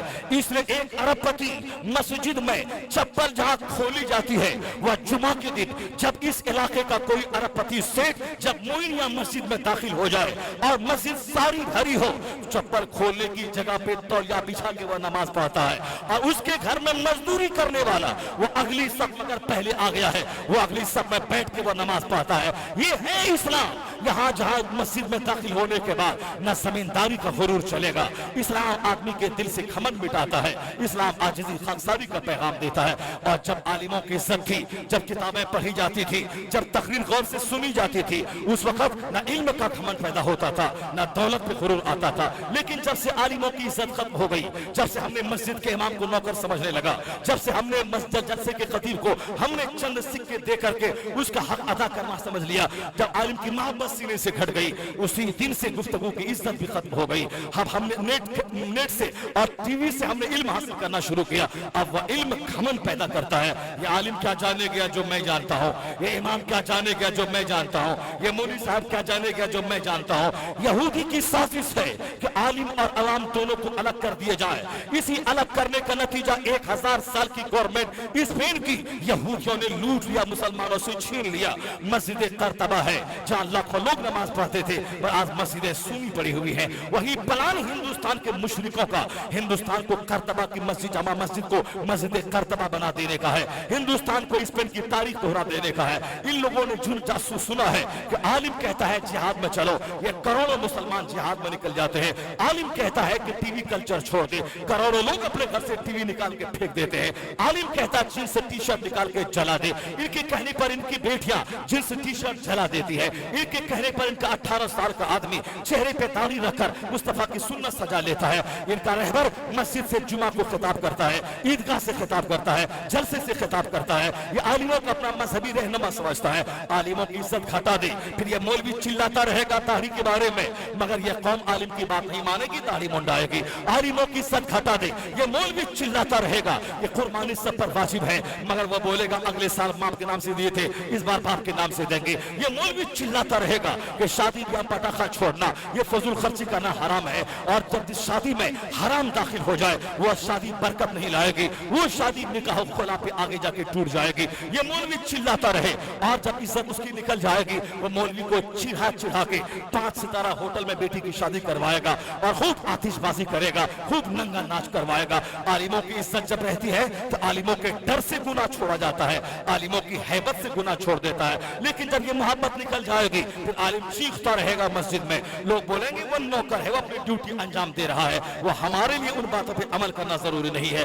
अगर ऐसा हो गया तो फिर हिंदुस्तान से इस्लाम को मिटा देना, हिंदुस्तान से नमाजी को खत्म कर देना, ये हमारे लिए आसान हो जाएगा। उसी पैटर्न पे इन लोगों ने अमल किया है।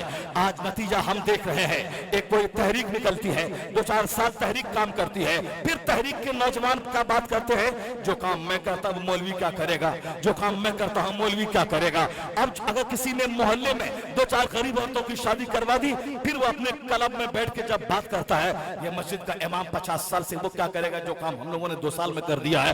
क्या मतलब, यानी तहरीक से आलिमों की शिकायत, मुतवल्ली के नजदीक आलिमों की ग़ीबत, अवाम के नजदीक जब मैं खाल लेने जाऊं कि आपके मदरसे में तो कुछ होता नहीं, पाई होती नहीं है, यानी उलमा को उलमा से अवाम को दूर करने के प्लान में आरएसएस की तहरीक ऐसी कामयाब होती जा रही है, आलिमों के खिलाफ नफरत दिलाने में, ताकि हिंदुस्तान को स्पेन बना दिया जाए। अगर वो कमर कस के आलिमों और अवाम को अलग करने पे आमादा है तो तुम आला हजरत के मसलक पे अमल करते हुए कि आलिम दीन जब रास्ते से गुजरते हैं उनके पांव के नीचे, उन तालिब इल्म के पांव के नीचे फरिश्ते पर बिछाते हैं, और जब आलिम रास्ते से गुजरते हैं तो समंदर की मछलियां उनके लिए बख्शिश की दुआ करती है, सुराखों की चूटियां उनके लिए बख्शिश की दुआ करती है।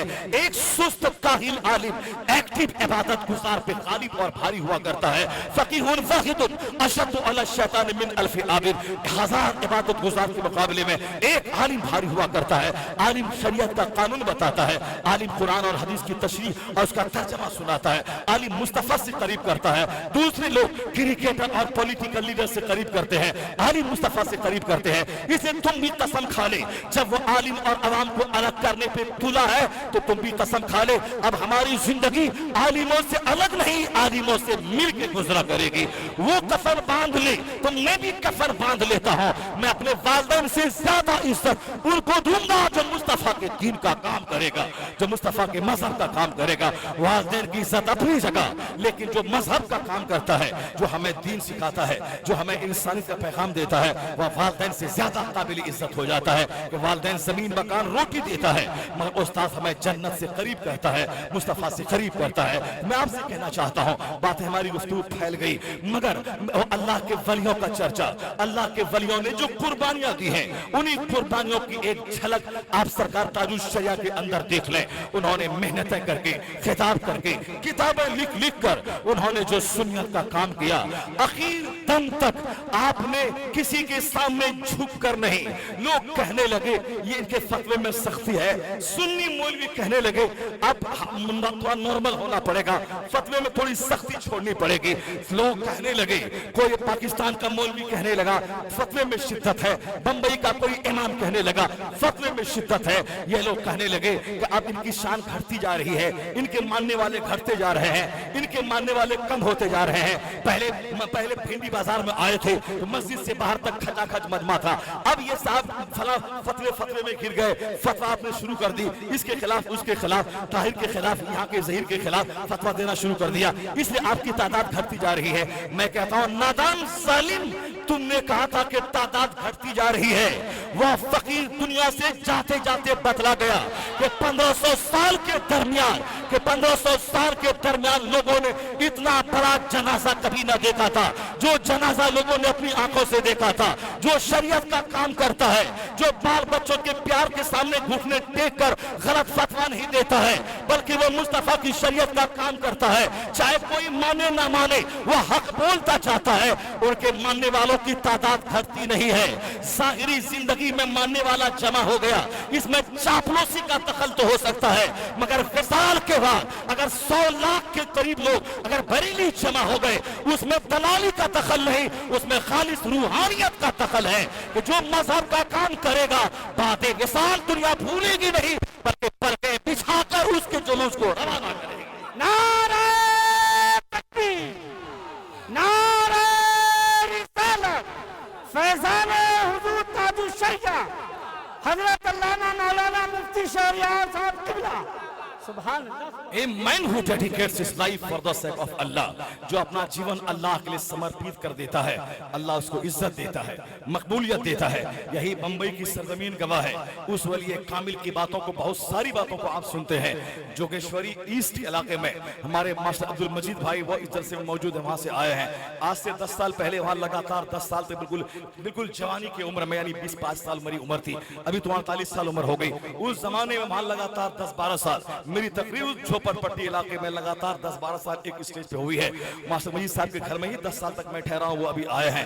उस वो मस्जिद थी किसकी, ऐसी ही मस्जिद थी, ऊपर में यही था, ऊपर में। और साहब क्या है कि इसी तरह से मस्जिद कमजोर थी, पानी टपकता था और फिर गर्मी सख्त लगती थी। लोगों ने शहीद करके नई मस्जिद की तामीर का फैसला किया। ये लोग गए थे कहाँ, ताजुश्शरिया आए थे इब्राहिम भाईजान के यहाँ, साकिरा का। मास्टर साहब भी साथ में गए थे और जाके वहाँ कहा था कि हुजूर इब्राहिम भाईजान से कुछ दिला दीजिए, इब्राहिम भाईजान से कुछ दिला दीजिए, इब्राहिम भाईजान से कुछ दिला दीजिए। हजरत ने कहा था क्या इब्राहिम भाईजान करता है, चलो हाथ उठाओ। सबों ने हाथ उठाया, आपने दुआ कर दी। इब्राहिम भाईजान देते तो 4 लाख देते, 5 लाख देते, या फिर 2 लाख देते, या दूसरों से 10 लाख दिलवा देते। जिस मस्जिद में करोड़ों का खर्च था वो खर्च इब्राहिम भाईजान नहीं देते। ताजुश्शरिया ने कहा हाथ उठाओ, सबों ने हाथ उठाया, आपने दुआ कर दी। अभी जाके आप देखेंगे वो हरिनगर जोगेश्वरी ईस्ट में जाके वो मस्जिद, जिस मस्जिद में कई करोड़ रुपए लग चुके हैं, वह मस्जिद ताजुश्शरिया की खुली करामत है। जहाँ इब्राहिम भाईजान ने पैसा न दिया, ताजुश्शरिया की दुआओं ने वहां से रास्ता निकाल दिया कि करोड़ों की मस्जिद की तामीर हो गई। अल्लाह के वली कामिल, जहां मुझ जैसा लाखों आदमी दुआ करे दुआ कबूल न हो, वहां ताजुश्शरिया की दुआ वो कारनामा अंजाम देती थी जिनके जो कई मुशाहिदात सामने मौजूद है। अभी पिछले साल मैं पीलीभीत शरीफ की जामा मस्जिद में शाबान की 15वीं रात को बहैसियत खतीब मुकर्रिर मसलक आला हज़रत का खादिम गुफ्तगू करने के लिए मैं मदऊ था।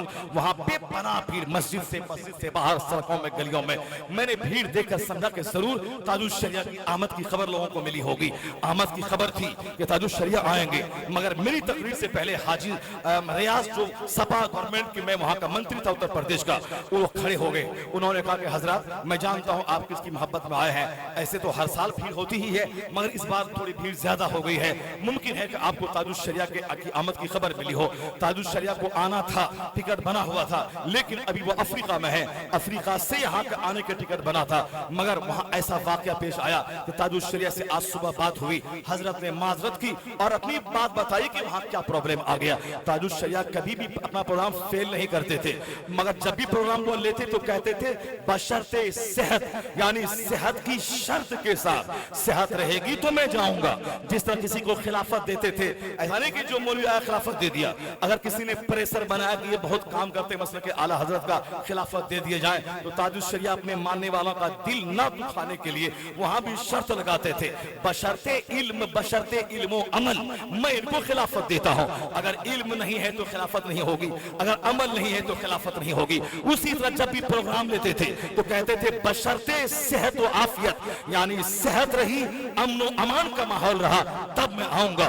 इस कंडीशन में अब इस 75 साल की उम्र में अचानक सेहत का बिगड़ जाना, अचानक डॉक्टर का मशवरा जनक नहीं जाना है। अब प्रोग्राम था बंबई का, अचानक सेहत बिगड़ गई, नहीं आए तो लोग ना बोले कि वादा खिलाफी हो रही है। नहीं, आपने वादा खिलाफी कभी की ही नहीं, आपने हमेशा कंडीशन लगाया है। सेहत की कंडीशन शर्त पे मैं दावत लेता हूं, सेहत रही तो मैं आऊंगा, सेहत नहीं रही तो मैं नहीं आऊंगा। वो दावत लेने के वक्त ही में वो शर्त ले लेते थे, तो फिर उसके बाद वादा खिलाफी का कोई सवाल ही पैदा नहीं होता है। जरा गौर से सुनिएगा, आप हुजूर ताजुल शरिया इसी तरह से हिंदुस्तान और बैरून हिंद आप दिन की खिदमतें आप करते रहते थे। सरकार ताजुल शरिया का प्रोग्राम बंबई में और साथ कभी बिहार में, कभी मुख्तलिफ खित्तों में, एक ऐसा वली कामिल जिनके प्रोग्राम में सिर्फ नाम छप जाता था तो लाखों का मजमा जमा हो जाता था। यानी प्लेटफॉर्म से गुजरेंगे तो हजारों का मजमा, एयरपोर्ट पे है तो हजारों का मजमा, हिंदुस्तान से लेके बाहर। उसी तरह पीलीभीत की मस्जिद में बेपनाह मजमा जमा हो गया था। हाजी रियाज ने कहा कि हजरत अफ्रीका गए थे, अफ्रीका में जिन खित्ते में आपका सफर है उस इलाके में, अफ्रीका ऐसे ही जंगलों का इलाका है। अफ्रीका हिंदुस्तान से लोग वहां घूमने जाते हैं, जंगल और जानवर देखने जाते हैं। जहां बहुत बड़ा भूभाग, बहुत बड़ा रकबा अफ्रीका का है। कभी रतीला इलाका, बालू का इलाका, पहाड़ का इलाका, जंगलों का इलाका, जहां के दुनियावी बहुत सारी सहूलियात मुयस्सर नहीं है। जंगल की रेत की वजह से बारिश नहीं होती है, पथरीली इलाका होने की वजह से बाज़ खित्तों में बारिश ही होती रहती है। जंगल की वजह से जिस खित्ते में गए थे बारिश कई साल से नहीं हो रही थी। जब ताजुल शरिया पहुंचे वहां के लोग आ गए, कहा हुजूर दुआ फरमा दे, बारिश कई साल से नहीं हो रही है, मवेशी जानवर को चारा नहीं मिल रहा है, गवर्नमेंट को पानी पहुंचाने में दिक्कतों का सामना करना पड़ रहा है, सरकार दुआ फरमा दे। ताजुल शरिया के हाथ उठ गए, जहां बरस से बारिश की एक बूंद नहीं पड़ी थी। ताजुल शरिया नाइबे गौसे आजम का हाथ उठाना था कि इस कदर जोरदार घटा छाई और शदीद बारिश हुई, नदी नाला खेत खलियान सब पानी से लबालब हो गया, सारा खित्ता सरसब्ज़ शादाब हो गया। वहां के लोगों ने पांव पकड़ के कहा सरकार आपके कदम नाज की बरकत से हम लोगों ने बरसों के बाद पानी को पाया है, अब यहाँ से हम लोग जाने नहीं देंगे, हुजूर हमारी गुस्ताखी को माफ फरमाए, लेकिन आपको आप चंद दिन यहाँ कयाम करना पड़ेगा। हाजी रियाज मिनिस्टर ऑफ उत्तर प्रदेश ने कहा, वहां के लोगों ने ऐसी अकीदत का मुजाहरा किया कि पांव पकड़ के जैसे टिकट कैंसिल करवा के आपको जैसे लोगों ने कैद कर दिया हो। हर ताजुल शरिया उन अकीदतमंदों की मोहब्बत के सामने मजबूर हो गए, टिकट कैंसिल करवा दिया गया। यहाँ ताजुल शरिया उस नाइबे गौसे आजम का नाम है कि उन बुजुर्गों की कहानी हम लोग किताबों में पढ़ते थे। सरकार जुनैद के पास लोग आ गए, बारिश की दुआ करवाई, बारिश हो गई। सरकार गौस पाक के पास आ गए, बारिश की दुआ करवाई, अब बारिश हो गई। महबूब इलाही निजामुद्दीन औलिया देहलवी के पास आ गए, उन्होंने दुआ कर दी, बारिश हो गई। निजामुद्दीन अबुल मुअय्यिद के जमाने में दिल्ली में खुश्क साली आई, बारिश की बूंद से लोग तरस गए। जब देखा कि हजारों मुसलमान मैदान में आके नमाज इस्तिस्का अदा की, मगर बारिश होने का नाम नहीं ले रही है। सूफी निजामुद्दीन अबुल मुअय्यिद अपने घर गए, माँ का दुपट्टा लिया, उस दुपट्टे को हाथ में लेकर दुआ करनी शुरू की। इलाही ये उस औरत का दुपट्टा है जिस औरत के सर के बाल को मरते दम तक अजनबी मर्द ने कभी नहीं देखा।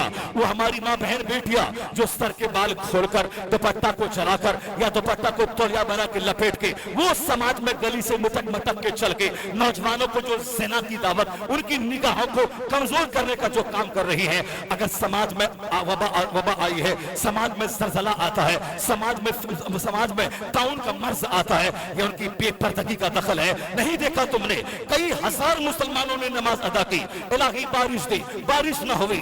निजामुद्दीन अबुल मुअय्यिद घर गए, माँ का दुपट्टा लिया और दुआ की अल्लाह से, इलाही ये उस खातून का दुपट्टा है जिन्होंने मरते दम तक जिनके सर के बाल को अजनबी मर्द ने नहीं देखा। ए अल्लाह तू बारिश रहमत का नज़ुल फरमा दे। जैसे ही दुआ की दुपट्टा के वसीले से घंघोर घटा छाई, ऐसी बारिश हुई कि दिल्ली का सारा इलाका सरसब्ज़ शादाब हो गया। जहां मुझ जैसे लाखों मर्दों की दुआ रद्द हो जाए, वहां एक मकबूल और बापर्दा रहने वाली खातून के दुपट्टे के वसीले से दुआ मांगी जाती جاتی ہے، دعا قبول ہو جاتی ہے۔ یہ 400-500 سال پہلے کی بات ہے۔ سرکار غوث اعظم کی کرامت 800 سال پہلے کی ہے۔ غریب نواز کی کرامت 800 سال پہلے کی ہے۔ جنید بغدادی رضی اللہ تعالیٰ عنہ کی کرامت یہ آج سے 900 سال پہلے کی ہے۔ لیکن ہم لوگ وہ ساری باتیں کتابوں میں پڑھتے ہیں۔ اس زمانے میں کہ ہاتھ اٹھا کام بن گیا، ہاتھ اٹھا بارش ہو گئی، ہاتھ اٹھا مسجد اور مدرسے کی تعمیر کا انتظام غیب سے ہو گیا، تو تاج الشریعہ اس نائب غوث اعظم کا نام ہے جن کی کرامت کو دیکھ کر سرکار جنید بغدادی کی یاد تازہ ہو جاتی ہے، جن کو دیکھ کر غوث اعظم کی یاد تازہ ہو جاتی ہے۔ اس لیے ان کے سارے حاسد دھارا شاہی ہو گئے اور ان کے ماننے والا کا سینہ فخر سے بھر گیا کہ لوگ کہتے تھے بمبئی میں وہابیت بڑھ رہی ہے، بریلویت سنیت گھٹ رہی ہے، لوگ کہتے تھے بہار میں 70% وہابی ہو رہے ہیں اور صاحب سنیت سمٹ رہی ہے، لوگ کہتے تھے کہ تمل ناڈو کیرالہ میں سنیت سمٹ رہی ہے، کرناٹک میں بنگلور کی ساری مسجدوں پہ قبضہ ان کا ہو رہا ہے، یہ مٹھی بھر سنی ہے۔ وہ لوگ آپس میں بات کرتے تھے مٹھی بھر سنی ہے، مٹھی بھر سنی ہے۔ سنی مایوس تھا اپنی گھٹتی ہوئی تعداد کو دیکھ کر۔ ظاہری طور پر آج سے 40 سال پہلے مفتی اعظم ہند کے وصال سے پہلے دارالعلوم دیوبند میں 100 سالہ جشن ہوا تھا، اس میں 5 لاکھ کے قریب لوگ آئے تھے۔ اخبارات ہندوستان کے ہر اخباروں نے اس تعداد کو چرچے کے وشے بنا دیا تھا کہ 5 لاکھ لوگ آ گئے۔ یہ 1980 کے دشک کی بات ہے، یعنی 5 لاکھ لوگ آ گئے، خوب ہائی لائٹ کیا، 5 لاکھ لوگ آ گئے۔ اندرا گاندھی اس تقریب میں آ گئی، اندرا گاندھی کو اسٹیج پہ سارے مولویوں نے بٹھایا اور یہ بخاری پڑھانے والے علم حدیث کی توہین کروا کے اس اجنبی عورت کو سامنے بٹھا کے وہ سارے مولوی غلام بن کے نیچے بیٹھے ہوئے تھے۔ ذرا غور سے سنیے، 5 لاکھ کا چرچا بھارت میں پھیلا۔ رحمانی میاں نے مفتی اعظم ہند سے کہا حضور مفتی اعظم ہند کا وصال بھی 1980 میں ہے، 1980 کے اخیر میں یا نومبر دسمبر میں ہوئی تھی، ان کا وصال ہوا تھا۔ رحمانی میاں نے کہا کہ حضور یہ لوگ 5 لاکھ رٹ رہے ہیں، میڈیا والا اچھال رہا ہے، اتنی بھیڑ جمع ہو گئی، خوب چرچا کبھی سے بنا ہوا ہے۔ مفتی اعظم ہند نائب غوث اعظم نے کہا تھا دیکھ لینا دیکھ لینا دیکھ لینا دیکھ لینا۔ اب رحمانی میں سمجھ نہیں پا رہے تھے کہ کیا دیکھ لینا، کیا حضرت نے کہا ہے۔ یعنی کچھ مہینے کے بعد جب مفتی اعظم ہند کا وصال ہوا اس وقت 14 لاکھ سے لے کے 22 لاکھ لوگ اعلیٰ مفتی اعظم ہند کے جنازے سے لے کے 40ویں تک 22 لاکھ کا مجمع آج سے 40 سال پہلے جمع ہو گیا تھا۔ تب رحمانی میں نے سمجھا مفتی اعظم ہند نے کہا تھا 5 لاکھ سے مت گھبرانا، دیکھ لینا دیکھ لینا۔ وہاں 5 لاکھ آیا ہے، یہاں 10-20 لاکھ لوگ آ گئے۔ ابھی چند سالوں سے سنی نروس تھے، یہ بے شمار فتنے پیدا ہو گئے، کبھی طاہر القادری کا فتنہ ہے، کبھی دوسری جماعتوں کا فتنہ ہے، کبھی ہندوستان کی کسی جماعت کا فتنہ ہے۔ سنی مایوس ہے، مولانا فکر کر رہے تھے کہ سنی لوگ آپس میں لڑ رہے ہیں، بے شمار فتنے آ گئے، ایک فتنہ ڈرتا نہیں دوسرا فتنہ آ رہا ہے، اب سنیت کا کیا ہوگا، سنیت کا کیا ہوگا۔ تاج الشریعہ نے بھی خاموش زبان سے کہا ہوگا کہ دیکھ لینا دیکھ لینا، یہاں تک کہ اپنا سنی بریلوی کہنے والا وہ بھی چند لوگوں نے، وہ ذلیل قسم کے لوگوں نے تاج الشریعہ پر کفر کا فتویٰ لگا دیا، انہیں جھگڑالو کہہ دیا، وہ کفر کا فتویٰ لگانے والا، وہ شدت کا حکم لگانے والا۔ ان لوگوں نے بھی پھٹی آنکھوں سے دیکھا، ان کے پیٹ میں درد ہو گیا، کئی دن تک تو ٹھیک سے سانس نہیں لے رہا تھا، اور وہ درویش حق پہ قائم رہ کے دنیا کو بتا دیا کہ جاتے جاتے تاج الشریعہ سنیوں کی مایوسیت کو دور کر گیا کہ مت سمجھنا کہ سنی مسلمان ہندوستان میں کم ہے، یہ کروڑوں کی بھیڑ جٹا کے سنیوں کی مایوسیت کو دور کر کے تاج الشریعہ دنیا سے چلا گیا۔ نعرہ تکبیر، نعرہ رسالت، فیضان حضور تاج الشریعہ حضرت علامہ مولانا مفتی شہریار صاحب قبلہ۔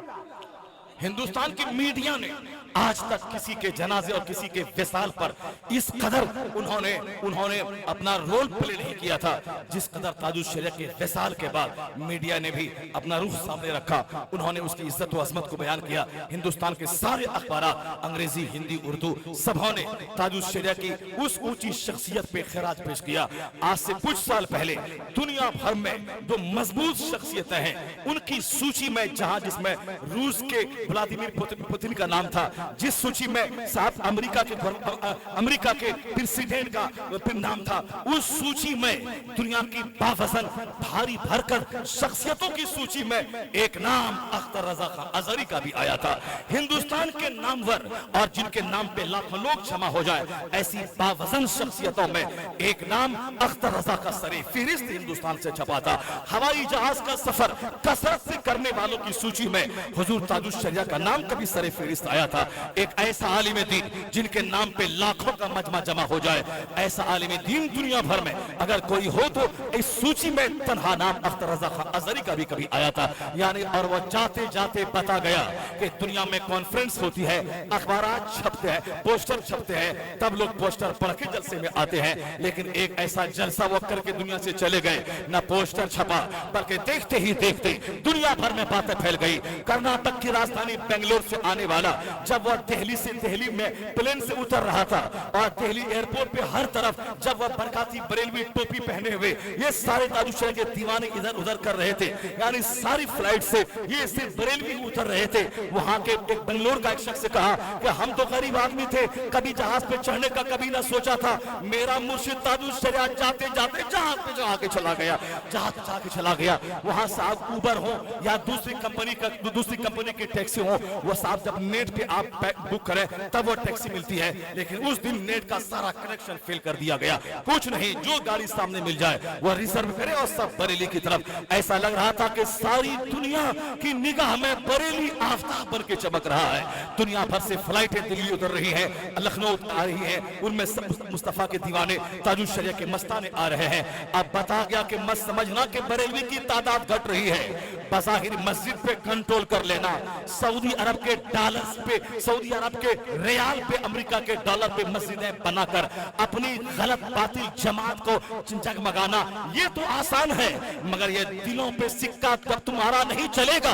दिलों पे सिक्का अहमद रजा खान के बेटे का चलेगा, उनके मसलक का चलेगा, जो मुस्तफा की मोहब्बत की तकसीम कर रहा हो, जो मुस्तफा की मोहब्बत का आप पैगाम दे रहा हो। जान है इश्क मुस्तफा रोज फजू करे खुदा, जिसको हो दर्द का मजा नाज़े दवा उठाए क्यों। अल्लाह की सरताब कदम शान है ये, इंसान ही इंसान, वो इंसान है ये।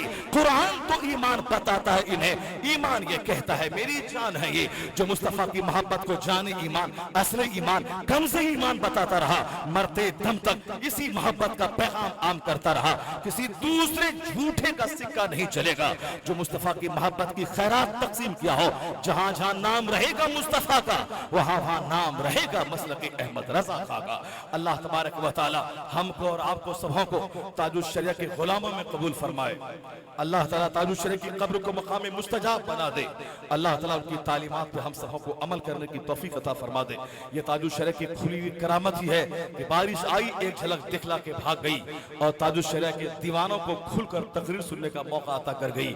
और आज तक ये 15-20 दिन से हजरत के विसाल के बाद से लेकर आज तक जितने जलसों में मैंने शिरकत की, बिहार और उस बंगाल और मुख्तलिफ इलाकों में, जहां भी मैंने देखा कि दिन भर बारिश होती रही, रात में भी जलसे से पहले बारिश होती रही, मगर जब ताजुश शरिया कॉन्फ्रेंस में तकरीर शुरू हुई बारिश भी थम गई। और बिहार की गवर्नमेंट, बिहार की असेंबली में 31 जुलाई को 31 को वहां सूखा क्षेत्र घोषित होना था, तय हो गया था कि 31 जुलाई के सेशन में वहां असेंबली में नीतीश कुमार अपने मंत्रियों की बैठक में बिहार को सूखाग्रस्त घोषित कर देंगे। अब यहाँ बारिश नहीं हो पाई, ये सूखा स्टेट है और भारी मदद करनी पड़ेगी। 31 अगस्त से पहले 31 जुलाई से पहले 20 जुलाई को ताजुश शरिया का विसाल हुआ। विसाल इधर होता है, उधर बारिश रहमत झूम के बरसी, बरेली की सारी गलियां पानियों से पिट गई। फिर वही मानसून का बादल उत्तर प्रदेश से लेकर बिहार बंगाल तक छाता चला गया। ऐसा लगा वो 31 जुलाई को बाढ़ग्रस्त क्या घोषित करेगा। अल्लाह का वली जाते जाते हिंदुस्तान को हरियाली अता करके चला गया। अल्लाह का वली जाते जाते अपनी करामतों का मुजाहरा करके चला गया। ताजुश शरिया अल्लाह के वली का नाम है, वरना बहुत सारे लोग तो गौसे आजम को भी गाली देते हैं, बहुत सारे खसीस किस्म के लोग तो सरकार दो जहां की भी शान घटाते हैं। इसलिए उन खसीसों को ना देखा जाए, इन करोड़ों अहले मोहब्बत को देखा जाए।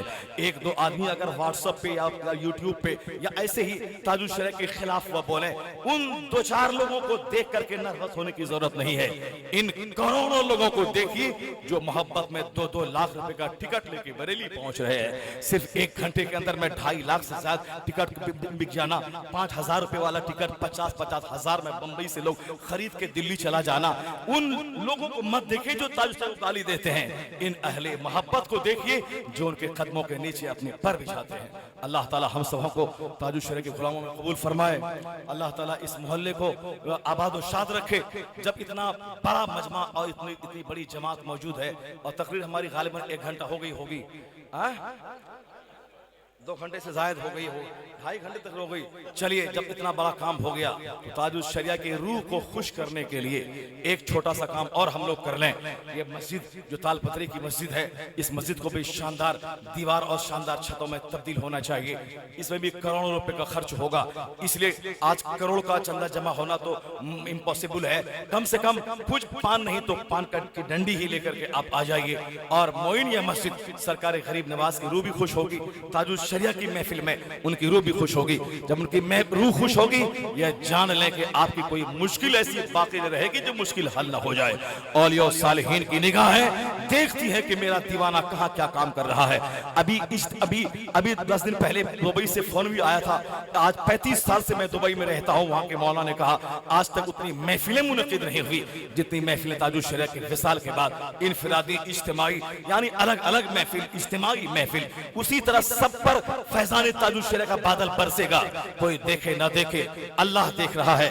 अल्लाह के एक वली की मोहब्बत में खर्च किया जा रहा है। जिनके पास जो हो 500 रुपए, 1000 रुपए, 2000 रुपए, 2000 रुपए के नोट, 500 के नोट, अगर यही दोनों नोट जमा हो जाए बहुत हद तक काम शुरू करने के लिए कमेटी के अफराद को हौसला मिल जाएगा। और नीयत यह रहे कि मेरे इस खर्च करने का सवाब सरकार ताजुश शरिया की रूह को पहुंच जाए। जब वहां सवाब मिलेगा तो फिर आपके देने का सवाब भरपूर बेशुमार गुनाह को लेकर के वो आपके पास भी वो सवाब आएगा और आपके कारोबार को बढ़ाएगा, आपको आपकी सेहत की खराबी को दूर करेगा। इसलिए न देखेंगे 500 दे रहा हूँ, 200 दे रहा हूँ, ये समझ लें कि 500 5 लाख लेके आएगा या 2000 2 लाख लेके आएगा। सारे लोग बादल की तरफ सामने आ जाए। जिनके पास जो है 500 रुपए, 1000 रुपए, 2000 रुपए, 100 रुपए, 100 रुपए, 50 रुपए लेके आप सामने आ जाए। एक जरूरी ऐलान समाज फरमाए, कोई हजरात यहाँ से जाएगा नहीं, क्योंकि सारे हजरात के लिए खाने का इंतजाम किया गया है। हुजूर ताजुश शरिया का फैज़ान करम है, आप हजरात खाना तनाउल फरमा के अपने घरों को जाएंगे, कोई हजरात जाए नहीं। सारे हजरात जो जलसे में शिरकत किए हुए हैं उन तमाम हजरात के लिए खाने का इंतजाम किया गया है। और आप हजरत ने जो ऐलान किया है उस पर गौर करें। मैं ये चाहूंगा कि जब तक आप हजरात स्टेज पे आए, मैं ये चाहूंगा कि मुमताज तांडवी नाते नबी पढ़ें और उसी नाते नबी में आप हजरात जो है कि जो कुछ भी इस मस्जिद के ताउन के लिए आए और देते हुए जाएं और उसके बाद सलातो सलाम के बाद खाना तनाउल फरमा के आप हजरात जाएंगे। चलिए आइए, आप लोग सब देते जाए, आते जाएं। जो शायर को नजराना आप देंगे वो सारे नजराने मस्जिद में दे दें ताजुश शरिया की रूह को खुश करने के लिए। आप लोग आते रहें, देते रहें और मुमताज साहब नात पढ़ते रहें। वाखिरु दावाना अल्हम्दुलिल्लाहि रब्बिल आलमीन। अस्सलामु अलैकुम। सामईन हजरात, अभी अभी ये जो नातिया कलाम आप समाअत कर रहे थे ये तौहीद नेटवर्क की जानिब से सुनाया जा रहा था। आप भी अपने शहर के जलसे रिकॉर्डिंग कराने के लिए राब्ता कायम करें। तौहीद नेटवर्क, मोबाइल नंबर 9967825444